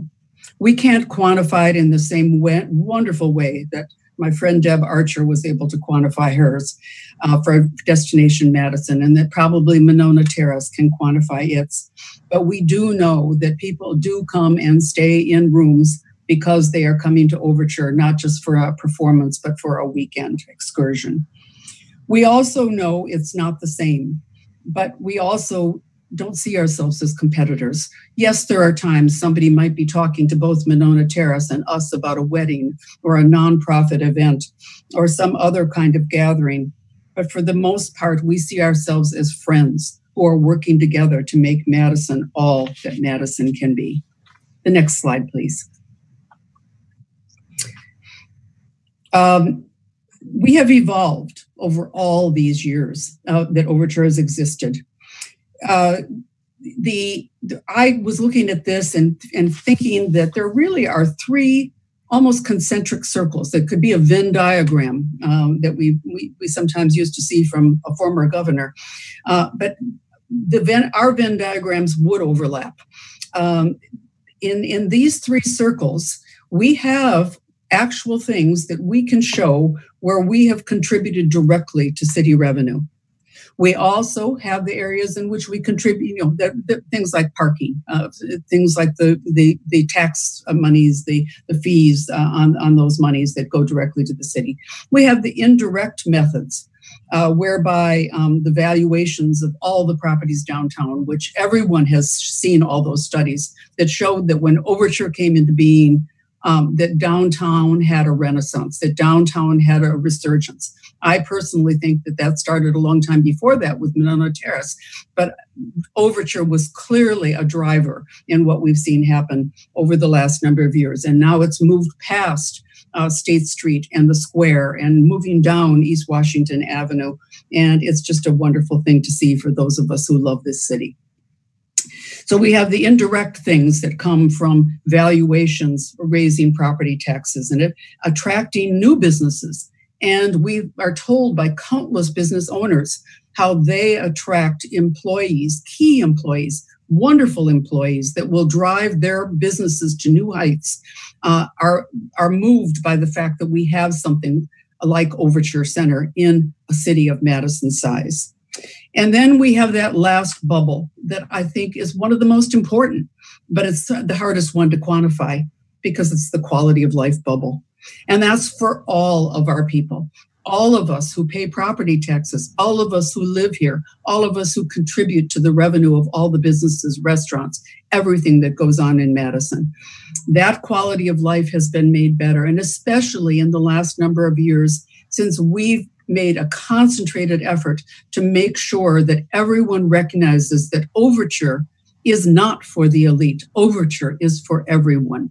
And we've made our commitment to equality and innovation. We have done our best to, first off, make our board as diverse as it possibly can be. Currently, 36% of our board being diverse. Doing the same with our vendors, doing the same with our programming, doing the same with our audiences. So all of those three concentric circles work together to make us an integral downtown economic driver, and I would say a driver for the whole city as well. Next slide, please. Overture Center's future is the future of downtown Madison as well, and beyond the downtown Madison.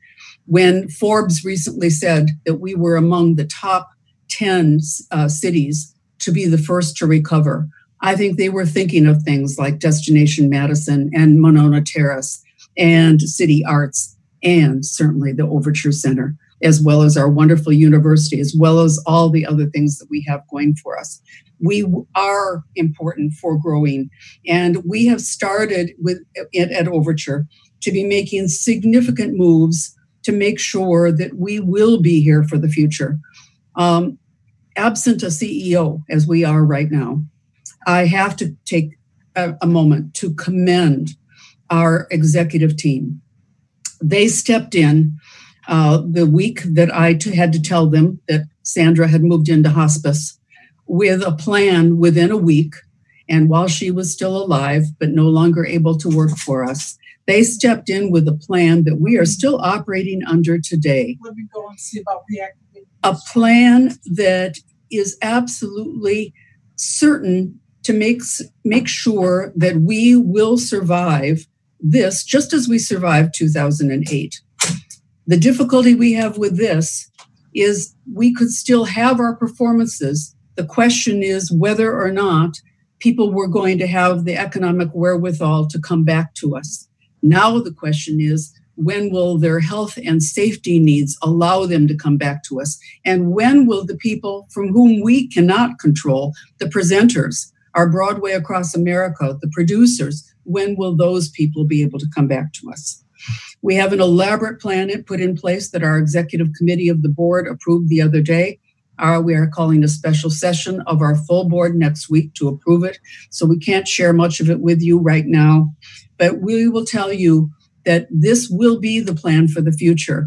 But in order to do that, we have to keep as many of our staff that we currently have working with us, who have carried us through all of these years, and especially through these 13 very, very difficult months with us, to help us make this next hurdle possible. I'd now like to turn it over to Chris Vogel. And I would like to also tell you that the very last act that Sandra Gajich made was appointing Chris Vogel, who was already our CFO, to also be COO. And it's one of her acts, just like so many of her acts, that is responsible for us being the strong entity we still are and will be tomorrow and into the future. Thank you. Chris? All right. Thank you so much, Betty. Chris, before you get started, just a reminder on the 10-minute speaking limit.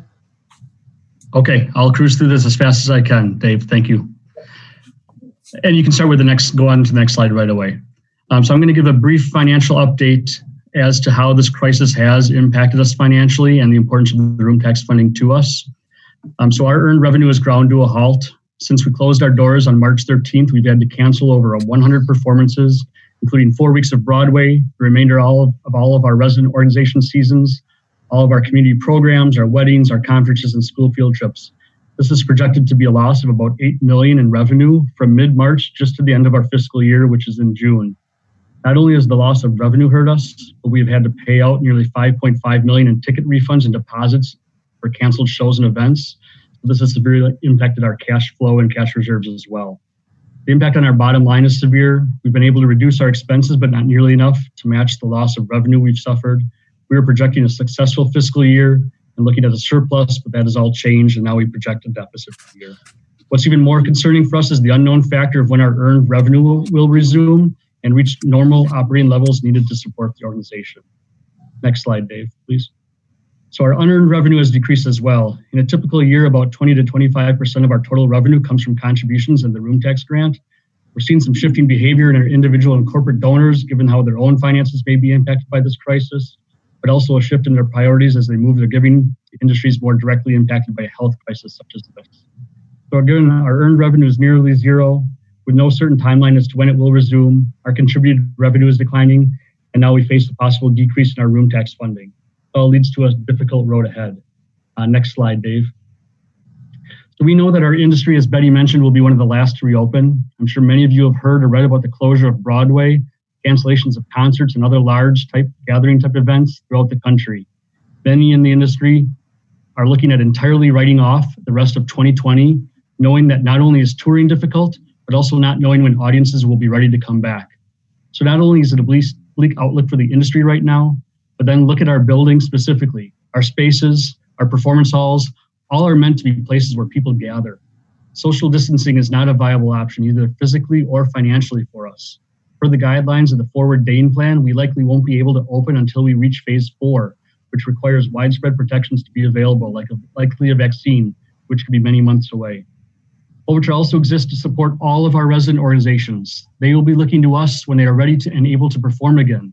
We need to ensure that we are able to open our spaces to them when they are ready to resume bringing the arts back to our community. Next slide, please.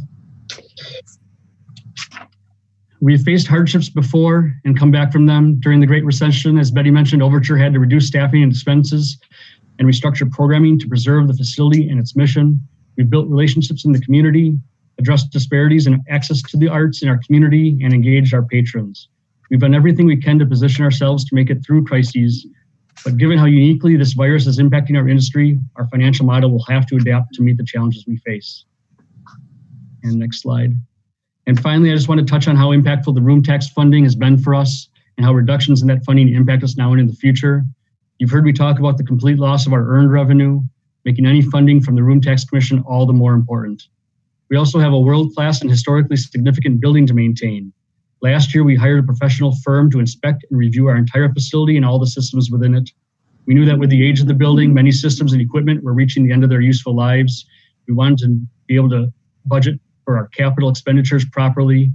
The study came back that we would need over $30 million over the next 10 to 12 years to replace equipment and systems that would either likely fail or reach the end of their useful life in that time. That amount does not even include standard operating costs for the annual maintenance of our building. So the funding we receive from the Room Tax Commission not only helps us to defray those costs and reduce any deferred maintenance we may be facing, but also allows us to support our resident organizations and maintain the free and low-cost programming that have been so successful at increasing access to the arts across our community. And with that, I'll take any questions. Sorry if I spoke too fast, but Dave gave me that warning, so I hope I got through it. Thank you. Yes. Glenn, is your hand up? Wait. I think I'm unmuted. You go. Glenn. Quick question for you, Chris. You had talked about your projected deficit of $200,000. What number did you use for your room tax subsidy for that? Did you assume you... We based it on the funding from 2019. So I think similar to what Dave was saying before and how that lines up, assuming no decrease in the funding that was allocated to us last fall. Okay, thank you. Mm-hmm. Any other questions for either Chris Vogel or Betty Harris-Custer? Thank you both so much for coming. Alder Revere, your hand is up. Thank you, Sally. And thank you very much, Betty and Chris, for your presentation. I realize that you were under some time constraints. One of the very sobering realities that we heard this afternoon from the other presentations was the direct costs that the pandemic is having on the reality of our employees, of their employees. Could you go, and I realize, Betty, in your remarks, you stated that the executive committee, and to disclose to my colleagues on the commission, I do serve on the Overture Board Executive Committee. Betty, you had relayed the news that the executive committee had approved a so-called preservation plan for Overture and will be going to the full board on Tuesday. Could either one of you go into a little detail to the commissioners now that would, we're obviously most of what we're talking about is confidential as of today, but could you go into a little detail in terms of at least what steps Overture has already taken as of this date in terms of furloughs of Overture employees, and whatever you feel comfortable saying the future might hold under the so-called preservation plan for Overture? Well, Chris, maybe you want to take that. I would just say we would prefer to not be too specific until we have our special meeting on Tuesday. But Chris, you might be able to give some overview. Yeah. Thank you, Mike. As soon as we had to close our doors in mid-March, we knew what the outlook probably would mean for our industry. And we took some immediate actions then, laying off and or furloughing all of our employees that work directly on performances, knowing that those would not be coming back for some time. We were able to take advantage of the Paycheck Protection Program, which has protected most of our staff up until this time. So that has greatly benefited us. Regarding the preservation plan, as I mentioned, hopefully everybody picked up on it when I was speed reading there. But knowing that, in our industry, the rest of 2020 looks very perilous. We know that, the Broadway shows, the tours there, and the presenters of other shows, not just Broadway, they know that touring is difficult. They know that audiences might not be coming back. They know the safety of themselves and their own personnel are things to be aware of. And I guess just financially as well. I mentioned that at Overture, social distancing, both physically and financially for us, is very difficult. A lot of shows and venues such as Overture are finding out that, socially distancing one of our 2,200 seat halls with 400 to 500 people, we could social distance and keep everybody 6 feet apart, but financially to put on a Broadway show at such reduced capacities doesn't make sense. So within the industry, not only at the venues such as Overture, but within the touring shows and acts are finding the same thing as well, which is why until a vaccine comes out, it's looking very grim for concerts, Broadway shows, all types of performances where large crowds gather. Yeah, thank you both again very much. I just wanted to make sure that the commissioners realize that in the same way that Destination Madison and Monona Terrace in particular have taken immediate steps to control expenditures, including payroll, Overture Center did the same immediately. And sadly, more painful cuts are likely on the way. Thank you. Thanks, Mike. Thank you, Alder Revere, for asking that question. And thanks again, Chris and Betty, for joining us today. Sarnik has a question. Oh, Tom, do you have a question? I do. Chris, how much did you receive in the payroll protection plan? About 1.5 million, which has helped us in the 8-week window that we have. Thanks. And just to follow up to that, are you fairly confident that you will, I'm not sure what the right terminology is, use that up and not have to repay any of it? We're watching right now. We won't spend the entire amount in the 8-week window, not quite the entire amount on the personnel we've maintained and the allowable utility costs. Mm-hmm. I'm monitoring what's happening in Washington, D.C. right now. It looks like they may extend that. Right. Because if we don't spend all of it in the 8 weeks, we expect what we've spent to be forgiven for the program, but then return the unspent funds.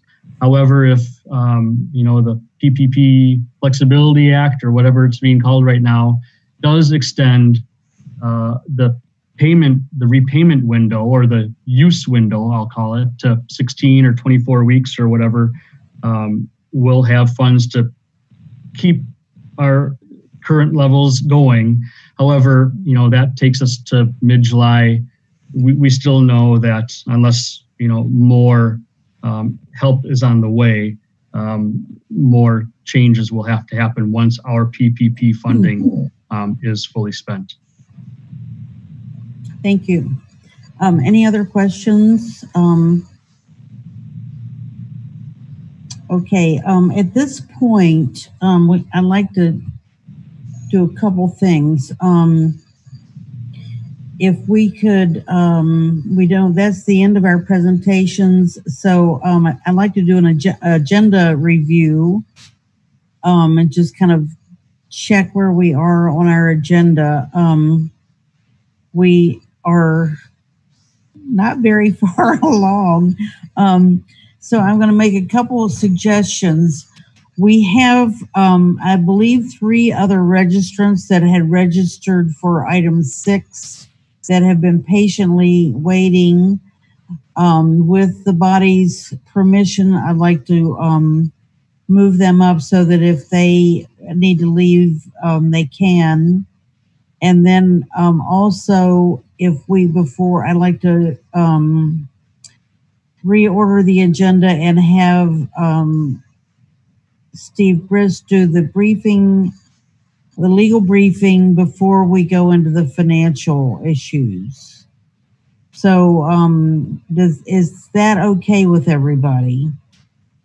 Those 2 steps. And then I see thumbs up and nods, so that's good. And then maybe we should do this now. I thank you to Alder Carter and Alder Verveer for gently reminding me. I don't know if you meant that we forgot to do our disclosures at the beginning. That's usually our first agenda item, and we didn't do it. And I feel like we need to, in case anyone is actually watching us, we did forget to do that. So if we could just real quickly do our disclosures, move to our registrants, and then move to Assistant City Attorney Steve Brist. So I'm just gonna, Dave, would you go call the roll and ask for disclosures? Yeah, I unmuted everyone. So Glenn Craig. He's not unmuted. I'll do it. Here, go ahead. No, that didn't work. Yeah, okay. It worked now. One disclosure, I'm on the board of directors of Monona Terrace. Thank you. Alder Verveer. Thank you. I serve on the Monona Terrace board, the Monona Terrace Booking Assistance Committee, and the Overture Center Foundation board. Thank you. Alder Carter. I serve on the Destination Madison board. Tom Zarnick. I'm on the Monona Terrace Event Assistance Fund. Sally Miley. I'm a board member of a resident organization of the Overture Center, which is Madison Opera. So that's everybody. And then let's move right into our registrants. Dave, do you have those names? I do. So the first registrant is Eric Rotier. And Eric, you should be unmuted. All right, can you hear me? Yes, we can. Please proceed. Thank you very much. Could you just, is he in support or just? Neither support nor opposed. Okay, thank you. Thank you very much. My name is Eric Rotier, a lifelong Madison resident. I work in the hospitality field, specifically the hotel industry. I do currently sit on the Monona Terrace Board of Directors, and I previously sat on the Board of Directors for the Greater Madison Convention and Visitors Bureau, now Destination Madison.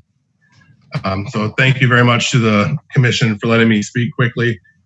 My request for the Room Tax Commission is to not rush into a decision on how to disperse the reduced funds, but to look at which spend will have the best return on investment and most quickly fill the room tax coffers again.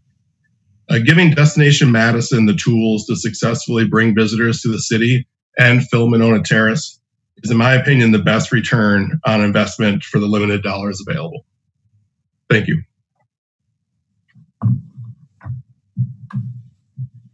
Thank you, Mr. Rotier. Next.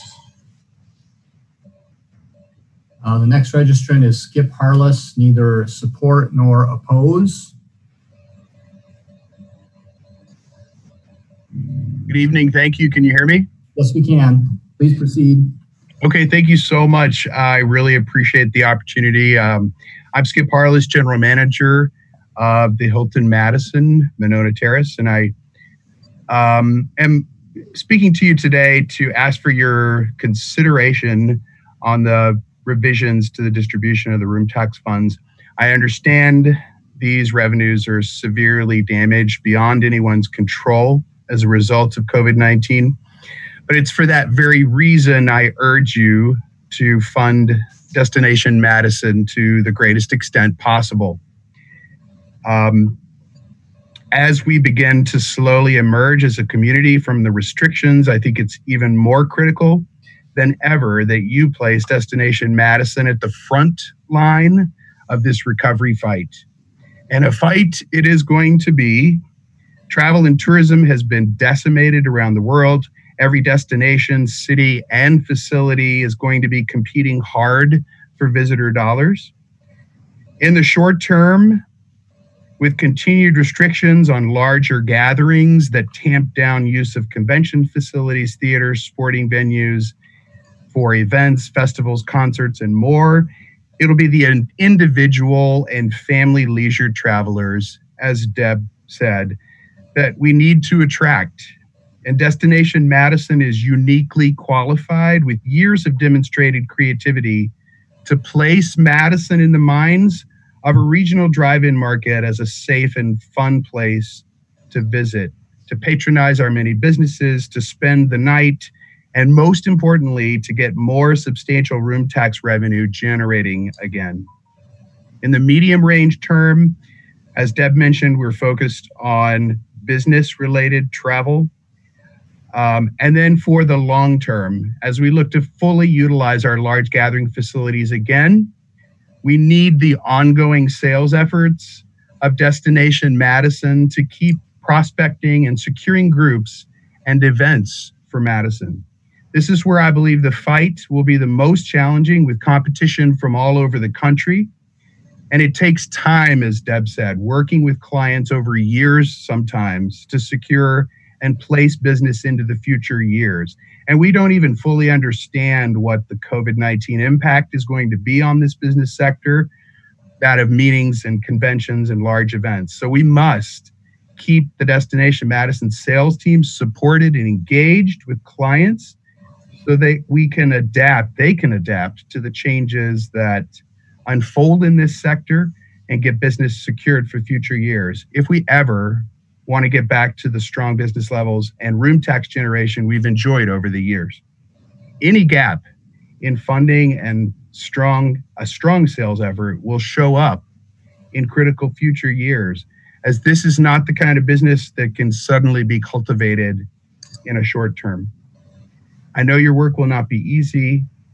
I think some entities may have to rely on other funding sources or remain closed or reduced for a bit longer in order to provide as much investment as possible to Destination Madison so that they can lead the fight for the future benefit of all. I thank you all for your leadership and your service to this important commission. Thank you. Thank you, Mr. Harless. We have one more registrant. I believe it's Mark Clear. Mark, are you with us? I am. Okay. Thank you for joining us. It's good to be back. My name is Mark Clear, and for those of you who have been fortunate enough to forget, I served on the council from 2007 to 2018 and also on this commission. I still serve on the board of Destination Madison, and I chair its Community Relations Committee. I appreciate the mayor's comments a while ago about not backfilling the room tax from the general fund. And while that would certainly be welcome if circumstances change, I don't think anyone can or should expect that. But as this commission considers how best to manage through what can only be described as devastation to the room tax fund, I'd like to emphasize 2 points. First, as we start to focus on how to recover, I cannot overemphasize, as the previous speaker said, the important role that Destination Madison plays in creating and supporting our tourism economy. Without a strong tourism marketing organization, those businesses who depend on tourism, including the other recipients of room tax, will lag behind the recovery. As Deb and Connie both described, destination marketing by its nature is forward-looking. Travel, events, conferences, and so on are planned and booked years in advance. Destination Madison must be positioned to recover first in order to prime the pump for the tourism economy and to rebuild and make all of the restaurants, hotels, Overture, Monona Terrace successful. Destination Madison is the largest single economic development investment that the city makes. And while it may seem easy and fair for the commission to simply cut all the room tax recipients by a single across the board percentage, that would be detrimental to the industry's economic recovery. The other thing I want to point out is planting a seed for the future year in which room tax collections are again robust. And let's hope that that year is 2021 and not later. It's important to keep in mind that Destination Madison's funding from this commission by contract is based on the prior year's revenue.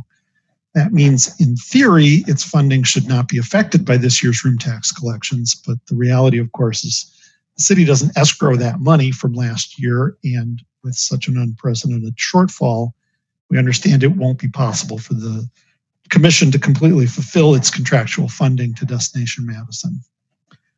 As Deb described, the organization has already taken very difficult steps to reduce its operating costs.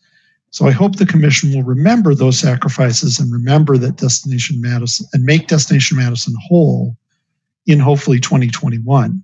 It would not be fair and would be crippling for its efforts to fuel the recovery for Destination Madison's allocation to still be based only on the prior year's collection in a year in which there's a recovery.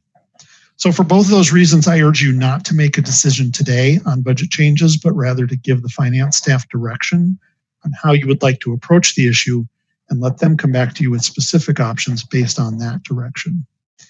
Thank you again, and it's good to see you all virtually. Any questions for Mark Clear? Thank you, Mr. Clear. And now I believe our next item is a briefing from Attorney Steve Brist, and we can move right into that. So, Steve, I think you're unmuted. Thank you. Am I unmuted? Mm-hmm. You're unmuted. Go ahead. Unmuted. Great. I can keep this relatively simple. There are two entities which we have discussed tonight that have agreements with the city, Overture and Destination Madison or Greater Madison Convention and Visitors Bureau. For Overture, if you are going to change the amount of funds that go into Overture this year, you will need to change the appropriation made by the Room Tax Commission in order to reach the agreement that is that applies to Overture. Overture has two parts to their agreement. They have a long-term agreement, a structural agreement, and then they have an annual agreement. But it's based on appropriation, and you would have to. This body, the Room Tax Commission, would have to change the appropriation if it believes that the funds that are projected, and we haven't seen the projections from the staff yet. From finance, but if the finance is going to project that we are going to see a significant drop, we are not going to be able to follow what we said we were going to do in the Overture agreement. We would need to actually change the appropriation made by this committee, this commission. For Greater Madison Convention and Visitors Bureau, Destination Madison, as was emphasized by several speakers, this is based on a percentage of the previous year's revenues, room tax revenues, and we're in a situation where we have a base year then of last year, and then this year we're experiencing a fall in revenues. If we are going to address changing the agreement, we either have to open negotiations with them to change the agreement, but we probably have to rely on our force majeure clause, which provides that if it's impossible for either party to perform due to events beyond their control, we then have to inform the other side. We have to inform this agency, the Room Tax Commission has to inform the Destination Madison organization that it's unable to live up to the contractual obligation which the contract provides due to circumstances beyond the control. So basically it's a force majeure type of standard for Destination Madison, and it's an amendment to the appropriation for Overture. The other bodies are all that we discussed today are all basically city bodies, and are subject to city appropriations or decision making potentially outside of contracts. So that's basically it. If you have any questions. Anyone questions for Attorney Brist? Anyone? I would point out one thing. The contracts are attached in Legistar to your agenda, the agreements to which I've referred.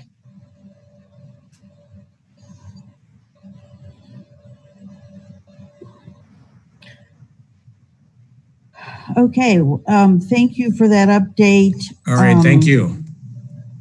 And then I think the next item is the economic projections by Dave. Sally, let me share my screen and yes, please. Try to move quickly here. You should be able to see that now.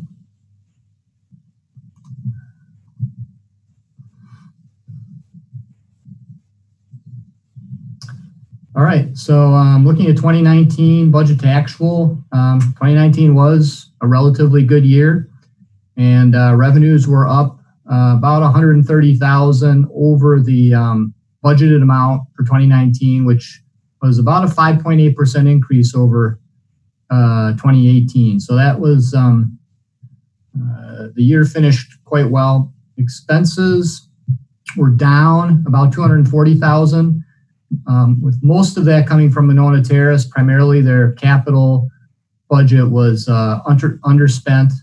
Destination Madison was about 230,000 over budget. That was due to a calculation error in as Steve Brist just described, the percentage that was applied to the prior year revenues, and that was corrected in the January 2020 payment. And then city tourism marketing was $50,000 under budget. The net fund balance, though, was down about $40,000 compared to budget, and that's was primarily because that underspending in Monona Terrace capital appropriations is then reserved in the room tax fund, just given the multi-year nature of capital projects, and then is there to be spent in that future year. So turning to Monona Terrace reserves, and this basically represents the difference between what they took in from their event revenues less their operating costs, and then applying the room tax subsidy and whatever that difference is. You can see that they finished 2019 about $1.9 million. This was some contrast to showing this in prior meetings. We had to make some adjustments here as some of the accounting treatments of capital expenditures and how they're expensed, and certain accounting standards rules and how those, particularly related to pension and other post-employment benefits, have been applied to the enterprises of the city, including Monona Terrace. A couple other indicators. This is that unspent capital appropriations that are reserved in the room tax fund. As you can see, a big jump in 2019. Talk a little bit about that later and how that'll be applied to help with Monona Terrace's situation. Their year-end cash balance, so as of December 31st, how much in effect, uncommitted cash did they have at that time? That's not fund balance, that's just cash. You can see that's varied between about 3.2 million and 3.8 million annually. So that'll be helpful as they're moving through these difficult times in 2020. Turning to the economic conditions for 2020, again, you've heard a lot of this news, and I've made presentations to groups that many of you participate on or members of.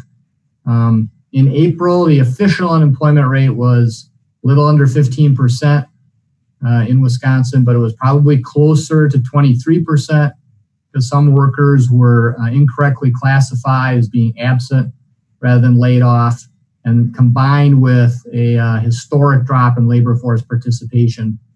Just a reminder that while records weren't as precisely kept during the Great Depression, it is estimated that unemployment reached 25%.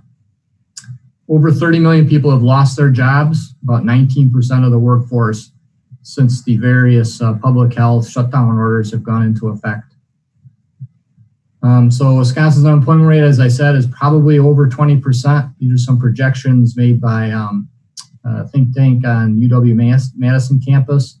That left-hand graph gives you a sense of the initial unemployment claims on a weekly trend. So that initial closure of businesses and layoff of workers, those initial claims have steadily dropped. The continuing claims remain elevated, but under any historic comparison, we remain well above those historic rates. This is just looking at change in employment between March and April for the various elements of the economy.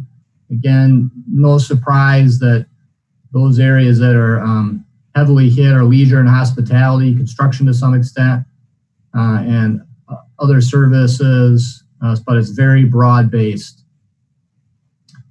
Some surveys are showing that the shutdown could permanently shutter many small businesses, and that over 50% are saying they could be out of business within 6 months, with over half laying off employees or furloughed employees, and major drops in revenues.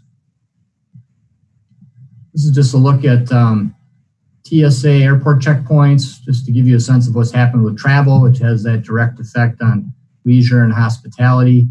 The red line is 2019, same day compared to 2020, and that dramatic drop off. And just an example at Dane County Airport, they typically see 2,000 passengers a day, and recently, prior to the starting up that we're seeing, they saw as few as 60 passengers a day.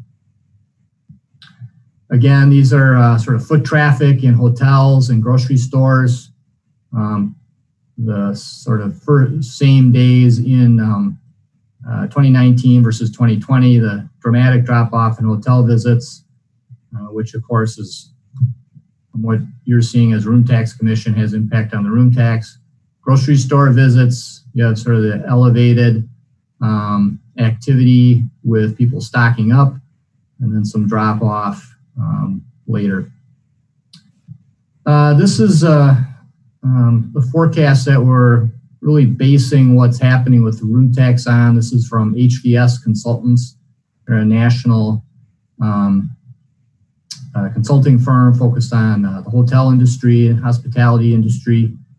They're basically forecasting as a best case that room taxes in the largest markets will drop over 50% in 2020. There'll be some significant recovery from that drop in 2021, but that overall, the baseline of growth from 2019, absent what happened with the economic impacts of the pandemic, will not return to that base case even under the best scenario until 2025.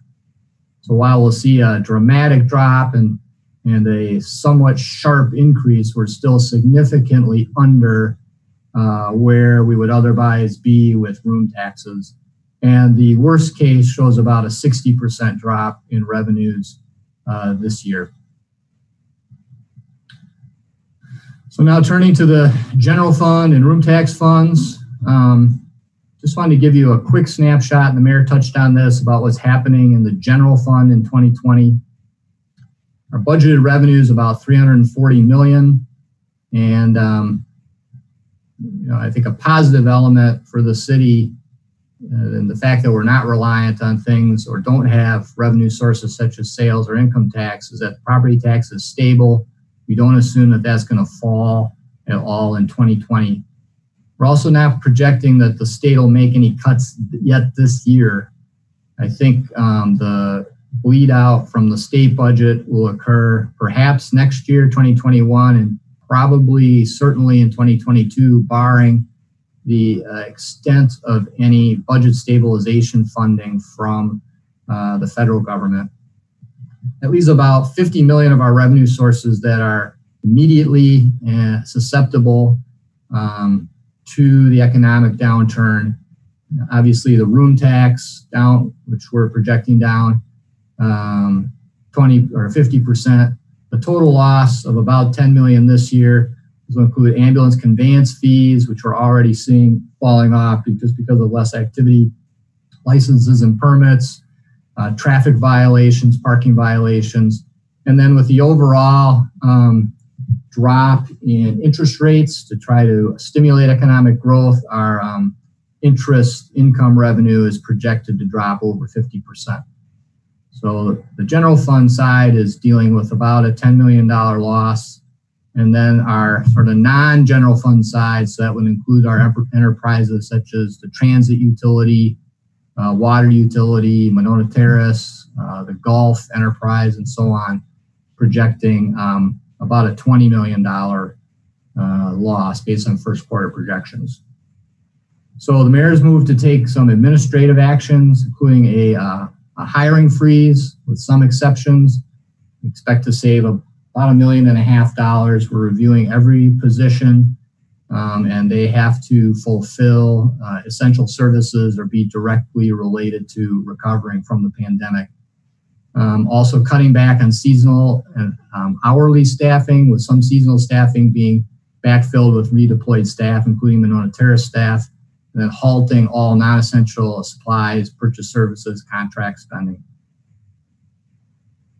So looking to 2021, the problem doesn't go away, it gets worse, with general fund revenue projected to drop over 10%. Obviously, we're limited on the property tax under state law, and then we have underlying expenditures going up almost 7%. So the preliminary sort of worst case gap right now is $25 million because of those various factors. It probably is a worst case, and but even the best case would maybe improve that by about $5 million. Turning to the room tax, this just gives you, and you've seen this graph before, what that trend line has been with room taxes, and the growth rate is that sort of rust-colored line across the top, and we've seen drops. That middle drop is the Great Recession, where we saw about a 15% drop in revenues, but that is well overshadowed by the expected impact from the COVID-19 epidemic and that projected drop of 50%. We had the briefing on legal issues.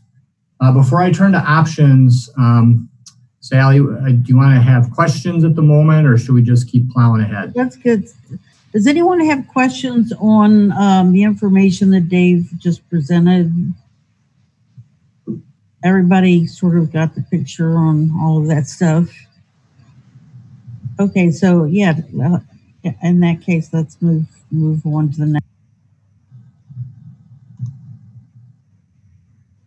Okay, so turning to options, just again, the quick background. Madison has a 10% room tax rate. State law actually limits the room tax to 8% statewide, unless there's a convention center, and which Madison, of course, has. So we're allowed to have a rate above 8%. And that 10% rate was set in 2018. The room tax was really established in a major way back in the early 1990s to subsidize the construction and operation of Monona Terrace. And as you know, as room tax commission members, 70% of the room tax must be allocated by a room tax commission and used for tourism marketing projects, transient tourism information services, and tangible municipal development, which is specifically defined to include a convention center. The Destination Madison contract, as Steve Brisk described, is based on a set percentage of prior year room taxes. And that percentage in 2020 is supposed to be 28% of the 2019 room tax amounts. Now, I'll remind you that that means that in 2021, if the contract were to continue to operate, that percentage increases to 30%, but it would be 30% of what we are imagining will be or projecting to be room taxes of that are 50% less than 2019. So that if the contract were to continue, that drop rather than happening this year, if you are to act to close the gap this year, would appear next year for Destination Madison. Again, Steve referenced the structural agreement and the funding contract, which are paid from room taxes.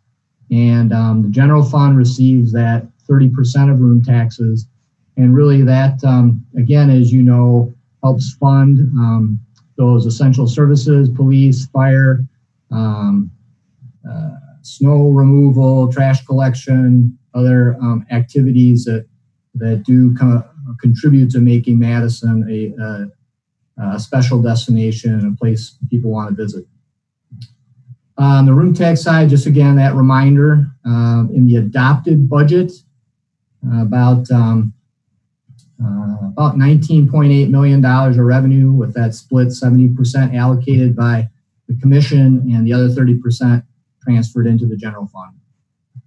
The allocations of that room tax amount is pretty much roughly split between Monona Terrace and Destination Madison at 39% of that total, and Overture at about 15%, with the zoo and Old Brick getting about 5%, and city tourism activities, which you had the presentation from Karen Wolf and Angela Puerta about, it's about 2% of that pot. And then just zeroing in on the Monona Terrace subsidy, just how much that goes to their operations versus their capital budget.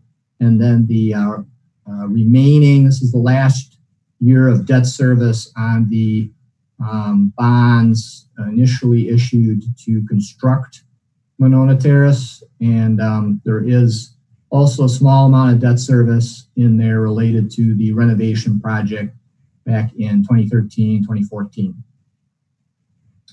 So turning to this year and what's happened so far year to date, we have one quarter of collections in, about 1.4 million actually collected.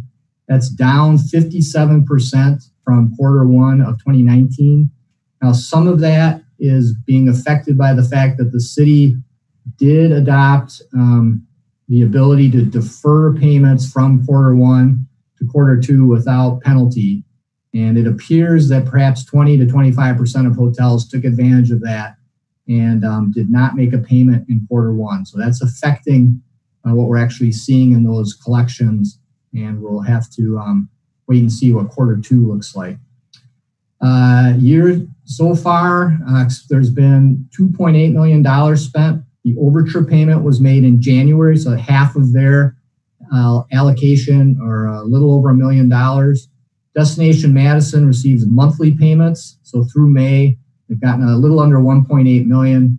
And then on the arts side, the contract with Make Music Madison, they did have some planning costs, and those costs were already incurred. So you'll note that some revenues have come in, but we're spending basically monthly, primarily for the Destination Madison contract. And the Overture contract, the other half of it is paid in early September.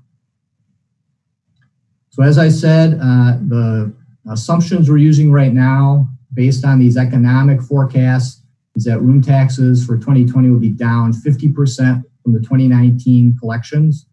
That's a drop of about $10 million from the 2020 budget. So So the general fund share is dropping $3 million, and room tax commission share is down a little over $7 million. And so with some of the carryover from the prior year, there's basically a $7 million deficit between the allocations that you made as a commission last fall and what we now are projecting the revenues to be for 2020. So that's a quick overview. Sally, do you want to talk a little bit, or should I move right into options? Anybody questions, thoughts at this point, or Tom Zarnick has a question. Okay, Tom. I just want to make a point, Dave. You said that in the 1990s, room tax started for Monroe Terrace construction. That's not accurate. Room tax started in the 70s, and we were paying room tax in the 70s, and it wasn't for Monroe Terrace construction. Yeah, my point was not that there wasn't a room tax, but that there was a program begun to increase the room tax in a major way to help with the subsidy with Monroe Terrace. But you're right, a room tax has been in place for many years. Okay, thanks. Any other questions at this point, or anyone need to go back and look at the previous slides before we move on? Okay, let's go. Okay.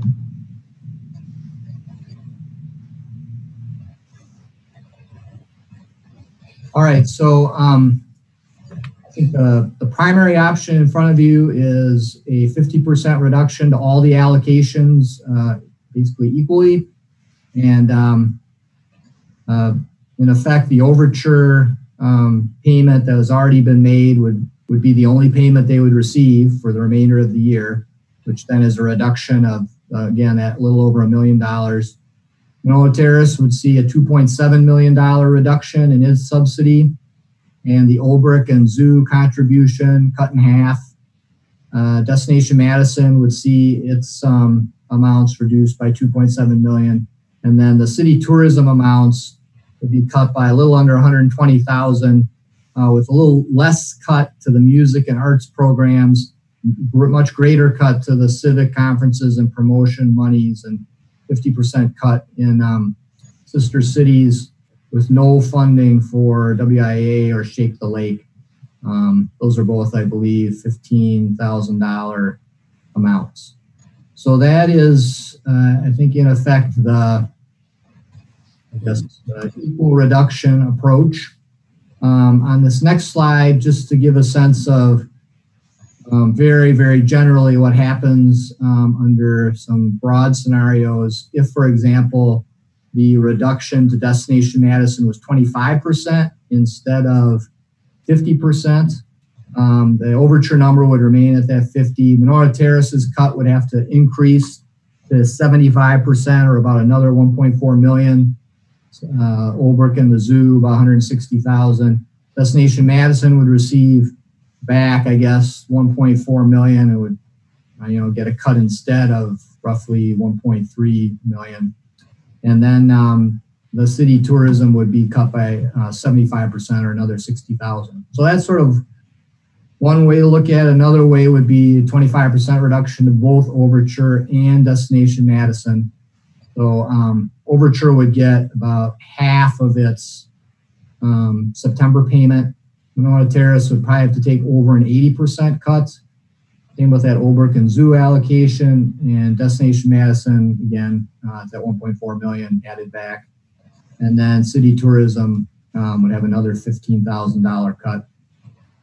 And then instead, if the focus was on more money for Monroe Terrace, you kind of just get the flip of that. Overture still at that 50%. Monroe Terrace would get 1.4 million back, and Destination Madison would see about a 70% cut. So that kind of gives you the sense of across the board, some greater focus on certain areas versus others, and what the remaining programs would have to take, again, within the overall pie of the amount of funding that we think is going to be available based on that those room tax projections. So that's the quick run through all the numbers, and then I just have one more slide after this, Sally. So. Okay, why don't you go ahead and show that slide? Okay, so just as you're deliberating on this and thinking about it, we do only have 1 quarter of revenues in place. And those are distorted because of the ability to defer payment. We will get the 2nd quarter collections in August, 3rd quarter in November, and then 4th quarter is paid in February of 2021. However, expenditures are occurring monthly. And again, most of that is the Destination Madison payments. And then that 2nd overture payment is made in September. The Monona Terrace payment is made at the end of the year as a transfer from the room tax fund to the Monona Terrace enterprise. And then again, as I'm sure you all aware, Decision Soon will help recipients with their planning, as well as the city with its planning. And that's, I think those are just some very broad parameters to think about as you are deliberating on next steps. So I have a question. Dave, if they're, back to your first point on that slide about when the next collect, that there's not another collection until August. Can you do any kind of projection? Would you have enough occupancy data to do a projection before that, or? It would be, I think, tenuous at best. I mean, I think the occupancy numbers, and Tom can probably speak to this, are down probably 90%. And the 2nd quarter revenues are going to be basically wiped out. And that's really what we're basing this on. Mm-hmm. And there's the expectation that the public health orders begin to be lifted, and there's some return to somewhat normal levels in the middle of the 3rd quarter into the 4th quarter. But I think beyond that, until we actually have collections, it's going to be difficult. Okay, thank you. No, for sure, but I don't see it really varying greatly from 50%, other than perhaps it'll be more than 50%. Any other questions for Dave? Discussion? Tom Zarnick has a question. Tom.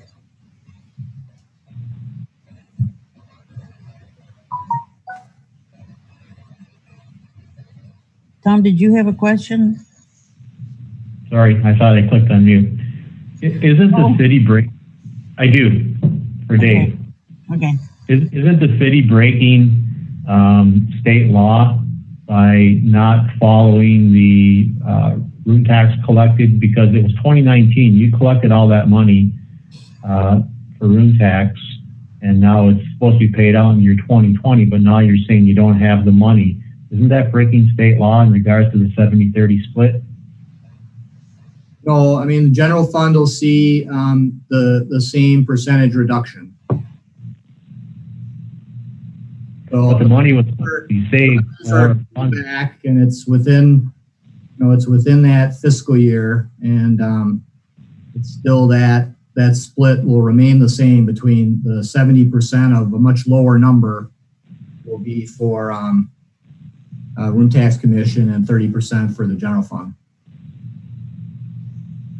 But shouldn't the money still be there? We collected it in 19. It should have been set aside to spend for the 2020 budget.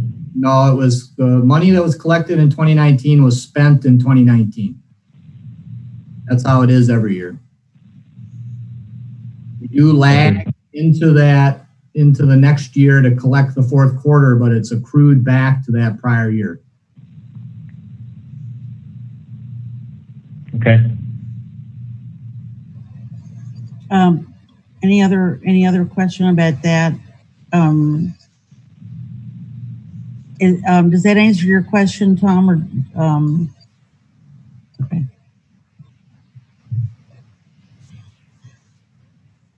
Further questions, discussion? Well, we couple points. I mean, Dave did bring up the point that, and I did have a conversation with Deb Archer earlier, and she emphasized that the importance of having some kind of direction for their planning purposes, and I think that probably applies to all of the organizations that are funded. On the other hand, we've just gotten a lot of information to absorb, and I did hear a few people say, let's sit on it and think about it and come back for another meeting to make decisions. So at this point, I think that's basically what we need to do, unless someone's got a better idea.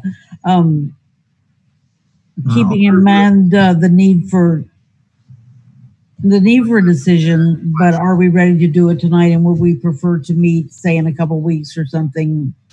And Alder Revere, is your hand up? Yes, Alder Revere. Thank you, Sally. Just on process for now and how we proceed, let me just repeat what I said earlier, and that is that I just don't see how we can make any meaningful decision tonight for a variety of reasons. So I stand by that. So I don't know if the rest of you concur or not, but I just think it's insane for us to rush into any sort of decision tonight that will have such a potentially horrific impact in a variety of ways. So with that said, one thing that is still unclear to me, I have to admit, is how much time we might have to make a decision. So like you, Sally, I did have a private conversation with Deb Archer actually just this afternoon about this very question of timing, as Dave had raised in his presentation, that it would be helpful to our funded organizations some level of certainty, and I totally appreciate that. And what Deb said to me, and I see Deb is still in the meeting on the attendee list here, so we could always ask her a question if any of you have an interest in doing so. But what she told me is that it would be very helpful to Destination Madison to have some sort of level of certainty for their purposes within the next 30 days. So she said it doesn't have to be next week, but within the next month. So I wanted to share that with all of my fellow commissioners as well. And I also had a conversation with Dave as well this afternoon. And Dave, maybe you, rather than me putting words in your mouth, do you want to just quickly address from your perspective as a city's finance director, what level of timing you think is needed in terms of a decision from the commission regarding the 2020 appropriations, possibly amending those? Well, I think as you and I discussed, the spending that's occurring every month is the payment to Destination Madison. And so I as finance director would probably stop those payments until the commission's made a decision. Otherwise, in effect, the decision is being made for you. And then I think the other element would be you have the overture payment in September. We won't really, I don't see the forecast changing that much, but we don't have actual revenues again until August. I think Sally did touch on there's some other data sources we might use, but I don't see that changing things dramatically. And then, of course, the Monona Terrace has to act on take its actions.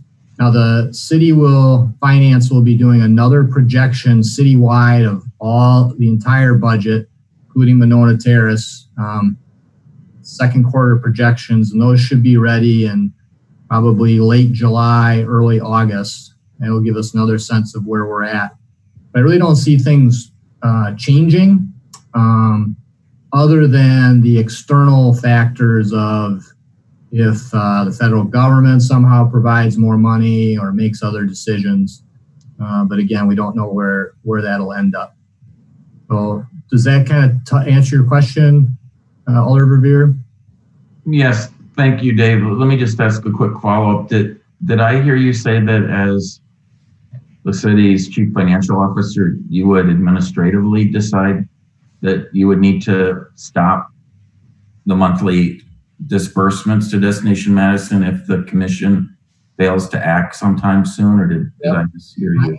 I'm not acting to cut the amount, but I am acting, I do have a fiduciary responsibility under state law if there's not sufficient revenues to stop payment on contracts. So now that's not a cut, that's just a delay until such time as the Room Tax Commission acts. And would that be the June payment where you might consider that, or the July payment? Probably the June payment. You probably saw we're already almost to the 50% mark. And that's something that I'll have to consider looking at, and it could be the July payment. My point, though, is that we can't continue to spend when we have revenues dropping as much as they are. And so you do have to kind of make a decision soon on how to proceed. And I'll yield. I see that pretty much every colleague now is seeking recognition to ask questions or speak. So let me just press you a little further on the last point, and then I'll yield Sally and probably want to come back in a second round of discussion here. But again, on timing, is the Destination Madison June disbursement made in early June or mid-June or late June? I think it's going to be paid in mid-June. So like June 15th, let's say. Right. So you would, in a perfect world, you would like us to reconvene if we can't make a decision tonight. You'd like us to reconvene in the next couple of weeks, it sounds like. You can reconvene maybe a little after that. My only point is we may make a decision to delay that payment. Pending decision. Okay, thank you. I'll yield for now, Sally, and probably ask to be recognized again later. Thank you. Okay, thank you. Alder Carter. Alder Carter is up next. Oh, wait a sec. Thank you. A couple questions, Dave. So the first quarter's money payment is due in the second quarter, correct? Was that due in July? Right. So what you have is a quarter of activity, and then you have a month to actually make the payment. Right, and we deferred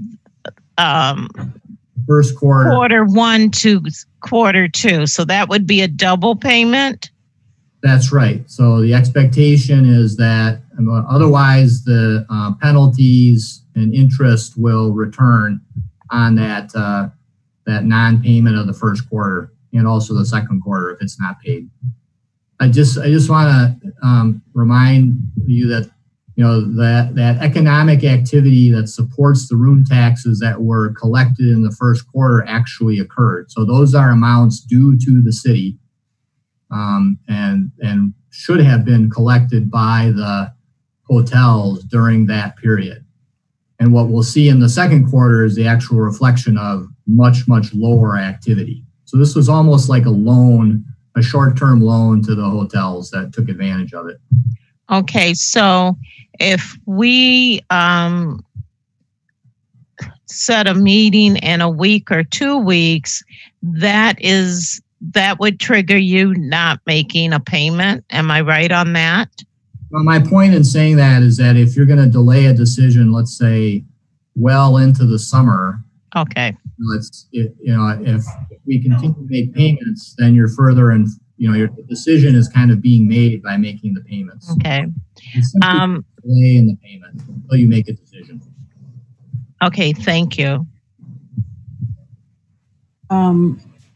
Thank you, Alder Carter. Next up, Tom. Okay, sorry about that. I was next up on my question. Tom. How can I help you? Tom? Yep, I just. All right.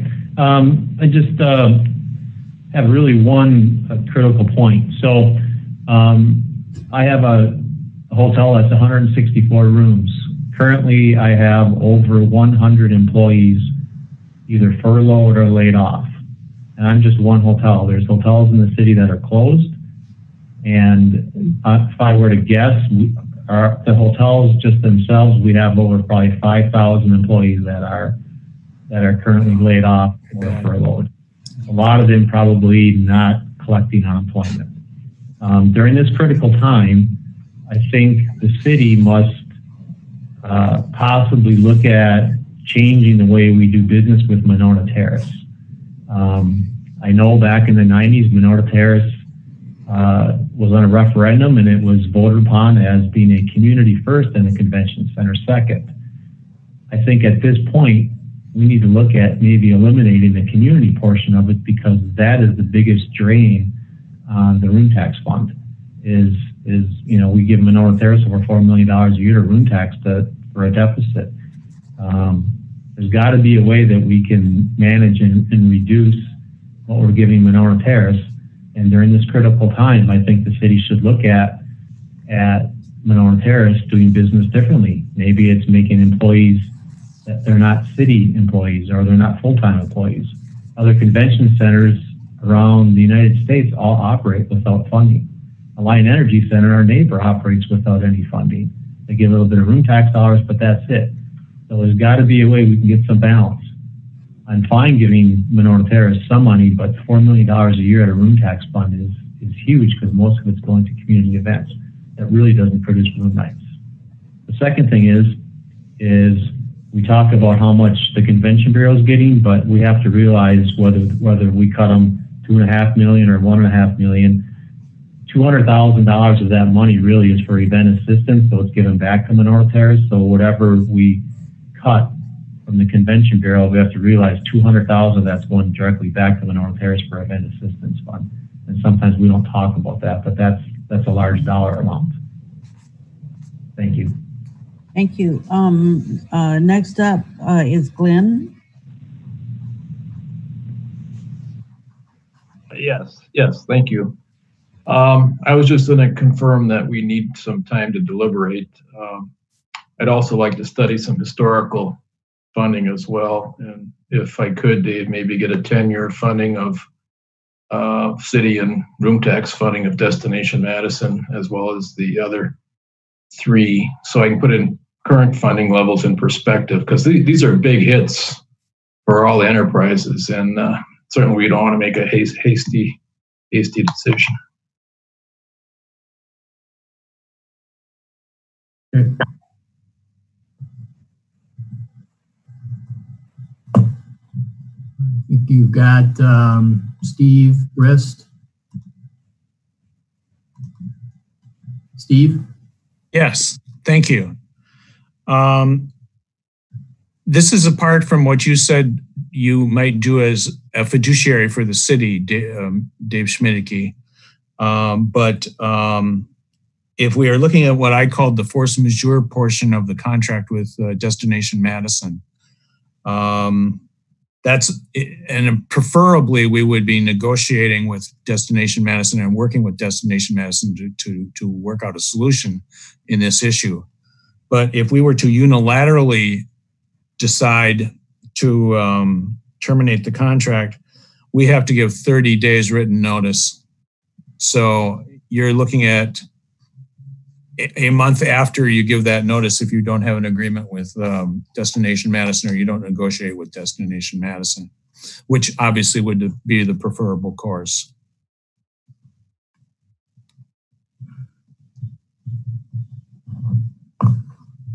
Okay, thank you for that clarification. Any questions of Attorney Brist? Any questions and additional questions for Dave? Okay, we Alder Verveer.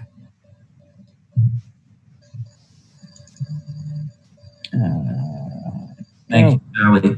This is just a basic, so it sounds like we have consensus that we won't be taking action tonight on the 2020 room tax budget.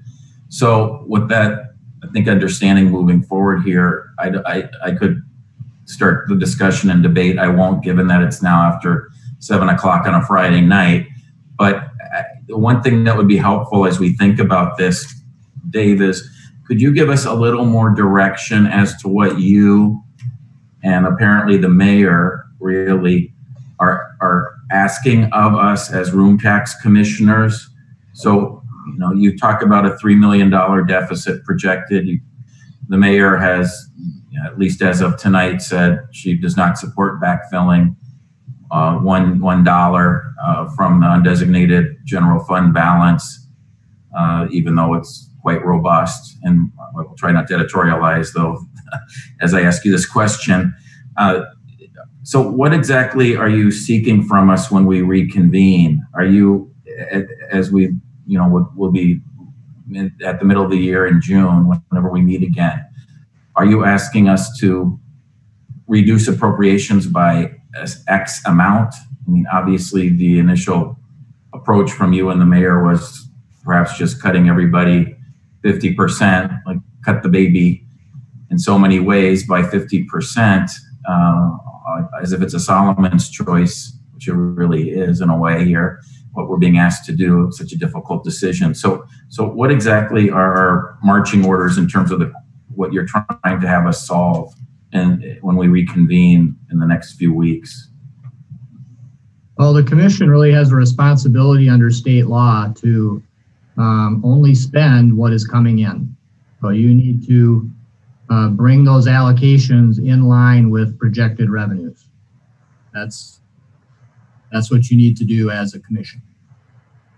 But do we need to do that in June? I clearly hear you on the Destination Madison monthly payment issue. Overture, as we know, is September 4th under the annual performance contract. Monona Terrace, as you explained to us tonight, settles up at the end of the year with the room tax fund. So is the real issue in terms of how we have to settle up, if you will, under the statute, the immediate issue is absolutely the monthly payments to Destination Madison. Is that my understanding? Correct. That and the giving that information to the recipients of this funding so they know what's happening. You can't really, yes, it's every month we're paying Destination Madison, but that's another month that money is going out the door with revenues down 50%. You have a $7 million hole to close. And waiting, if we continue to spend, just makes that decision either for you or leaves you with fewer options. So the overall goal, yes, it doesn't have to be done tonight, but the goal, just as the city generally has to do, is to bring, to recognize the revenues are going to be lower than what you put the budget together, and you're going to have to revisit your allocation decisions from the fall.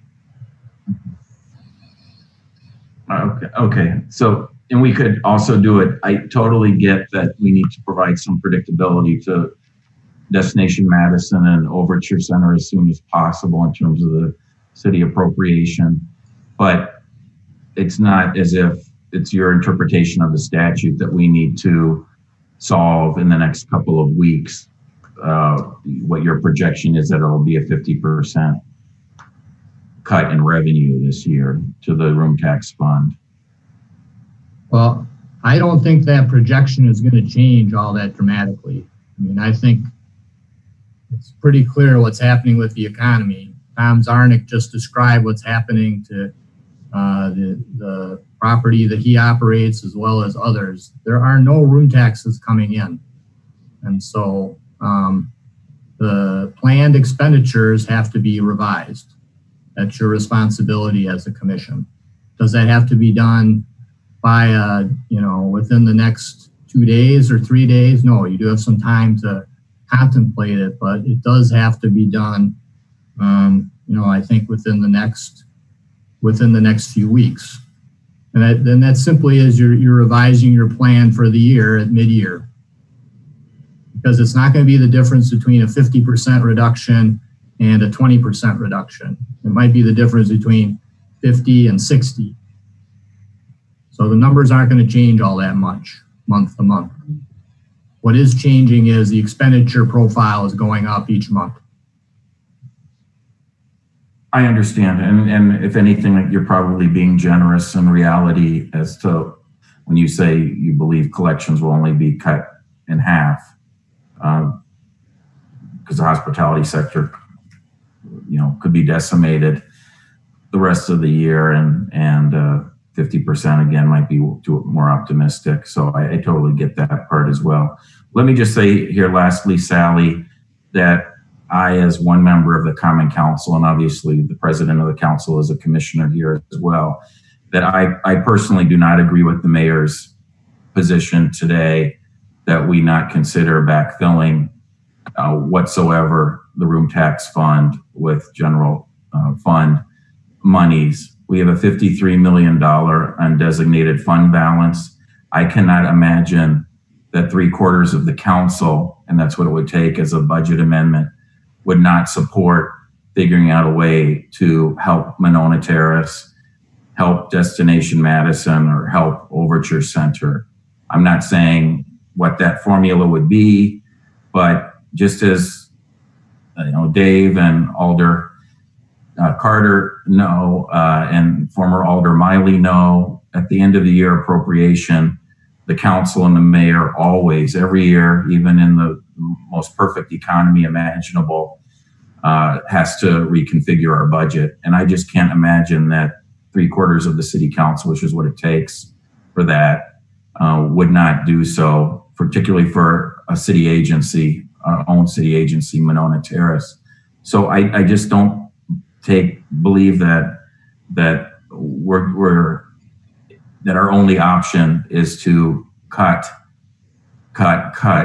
in whatever way we come up with, whether it be 50% across the board or different percentages for different funded organizations that in that sense. So I don't know if it'll take a resolution going before the council, sooner rather than later, catching the temperature of the council as to whether or not they'd be willing to consider backfilling the Monona Terrace portion of the room tax funding or Destination Madison that will be so critical in our economy's recovery. But I just believe that is part of the solution that we need to address. And I feel badly that the mayor doesn't see that based on her introductory remarks this afternoon. So I just wanted to get that off my chest, and appreciate that we have a huge decision ahead of us all collectively. Thank you, Sally. Thank you, Mike. And Tom, I know you're up next, but let me just interject here. Dave's projections did include a 50% cut of the room tax delivery to the general fund. So the general fund is already going to be taking a hit in that way. The other thing is that whatever the council chooses to do, I mean, we're in our own little box here and we do our room tax thing, and we really don't have the ability to sway the council one way or the other. I realize that our two alders can do that, but I don't think that legally or, whatever, that we can take action on the assumption of any action that the council may take. So that just a little interjection there. And now, Tom, you're up next. I just want to make a point regarding occupancies. So I'm just talking about my hotel itself. So through year to date today, we're down over 50% in room sales compared to last year. We're going to go into the month of June. In the month of June, I'm going to be down 80% to last year. So I think when you're saying 50%, I think that's aggressive. I think we're going to be down much, much more than that. I don't see hotels even coming close to breaking even until September. And if the university doesn't start, and if there's no football, we're all going to be in a world of hurt because they're the ones that are driving this engine along with Destination Madison. And if those events don't happen, it's going to kill us all. So I think 50% is really aggressive. I think it's going to be much worse than that. Thank you. Thank you. Alder Revere, is your hand up? Oops. I just wanted to respond, Sally, and say my remarks were totally with the knowledge that the 30% that the city general fund receives from the room tax fund would obviously be impacted very severely by the projected loss of revenue. I totally get that. The point I'm just trying to make, and particularly maybe if other policymakers are listening besides just our fellow commissioners, is that, and I made this argument to Dave in our conversation earlier today, that $53 million undesignated fund balance that we have today, otherwise known as the city's rainy day fund, is there for that purpose. That's what the money is for a rainy day. And I can't imagine a worse rainy day than what we're dealing with now with this horrific pandemic. I can't imagine a worse episode. So it just seems to me that my fellow policymakers will get that and understand that. And I know the mayor made the point earlier that, of course, the fund balance will have to be tapped because of the pandemic in terms of our delivery of city services. And I totally appreciate and want to try to do this without without general furlough of any city employees, beyond what we all heard Connie has already done aggressively in terms of saving money at Monona Terrace through the work share program. But I just have to say that we need Destination Madison more than ever. And so I just think that the vast majority of the city council will see that, will get that. Maybe I'll be wrong. So I know, Sally, that we can't act in place of the city council, but we could have a motion at a later meeting urging the mayor and council to utilize some of the undesignated fund balance, our rainy day fund for this rainy day to backfill the loss of revenue in the room tax fund to some extent. I just wanted to clarify that. Thanks very much. Thank you. And really, my remarks were meant to clarify for our vast listening and watching audience in case they missed those points. Yes, I'm sure we have high ratings tonight on City Channel. High ratings. Like you said, Friday night. What else do people have to do? Exactly. Thanks, Sally. Dave, any information you want to give to for the good of the cause here, or? Well, it sounds like you're about to wrap up. I would hope there'd be a little dialogue right now on when you want to meet. And I'd be happy to start that dialogue. And what I'm going to say is that historically, we've had a lot of trouble scheduling meetings. I think Monday we could ask Dave if he could have staff send out a doodle, and if people could really be flexible with their schedules. Fortunately, no one's going anywhere, so it should be easier this time. But let's all really try to make a commitment to meet as soon as we can. I did hear loud and clear from Deb about her need to have some clarity, and also it sounds like Overture Center is proceeding with a motion for their meeting Tuesday, but I'm sure they would like to have an idea of what's going to happen with their funding as well, and not to mention everybody else. So I feel like the sooner we can get going, the better. That said, is that agreeable to everybody that we as staff to poll, and then we all try to commit to meeting sooner rather than later? Sounds good. I'll have the doodle poll sent out early next week for a date sometime in the month of June. Okay.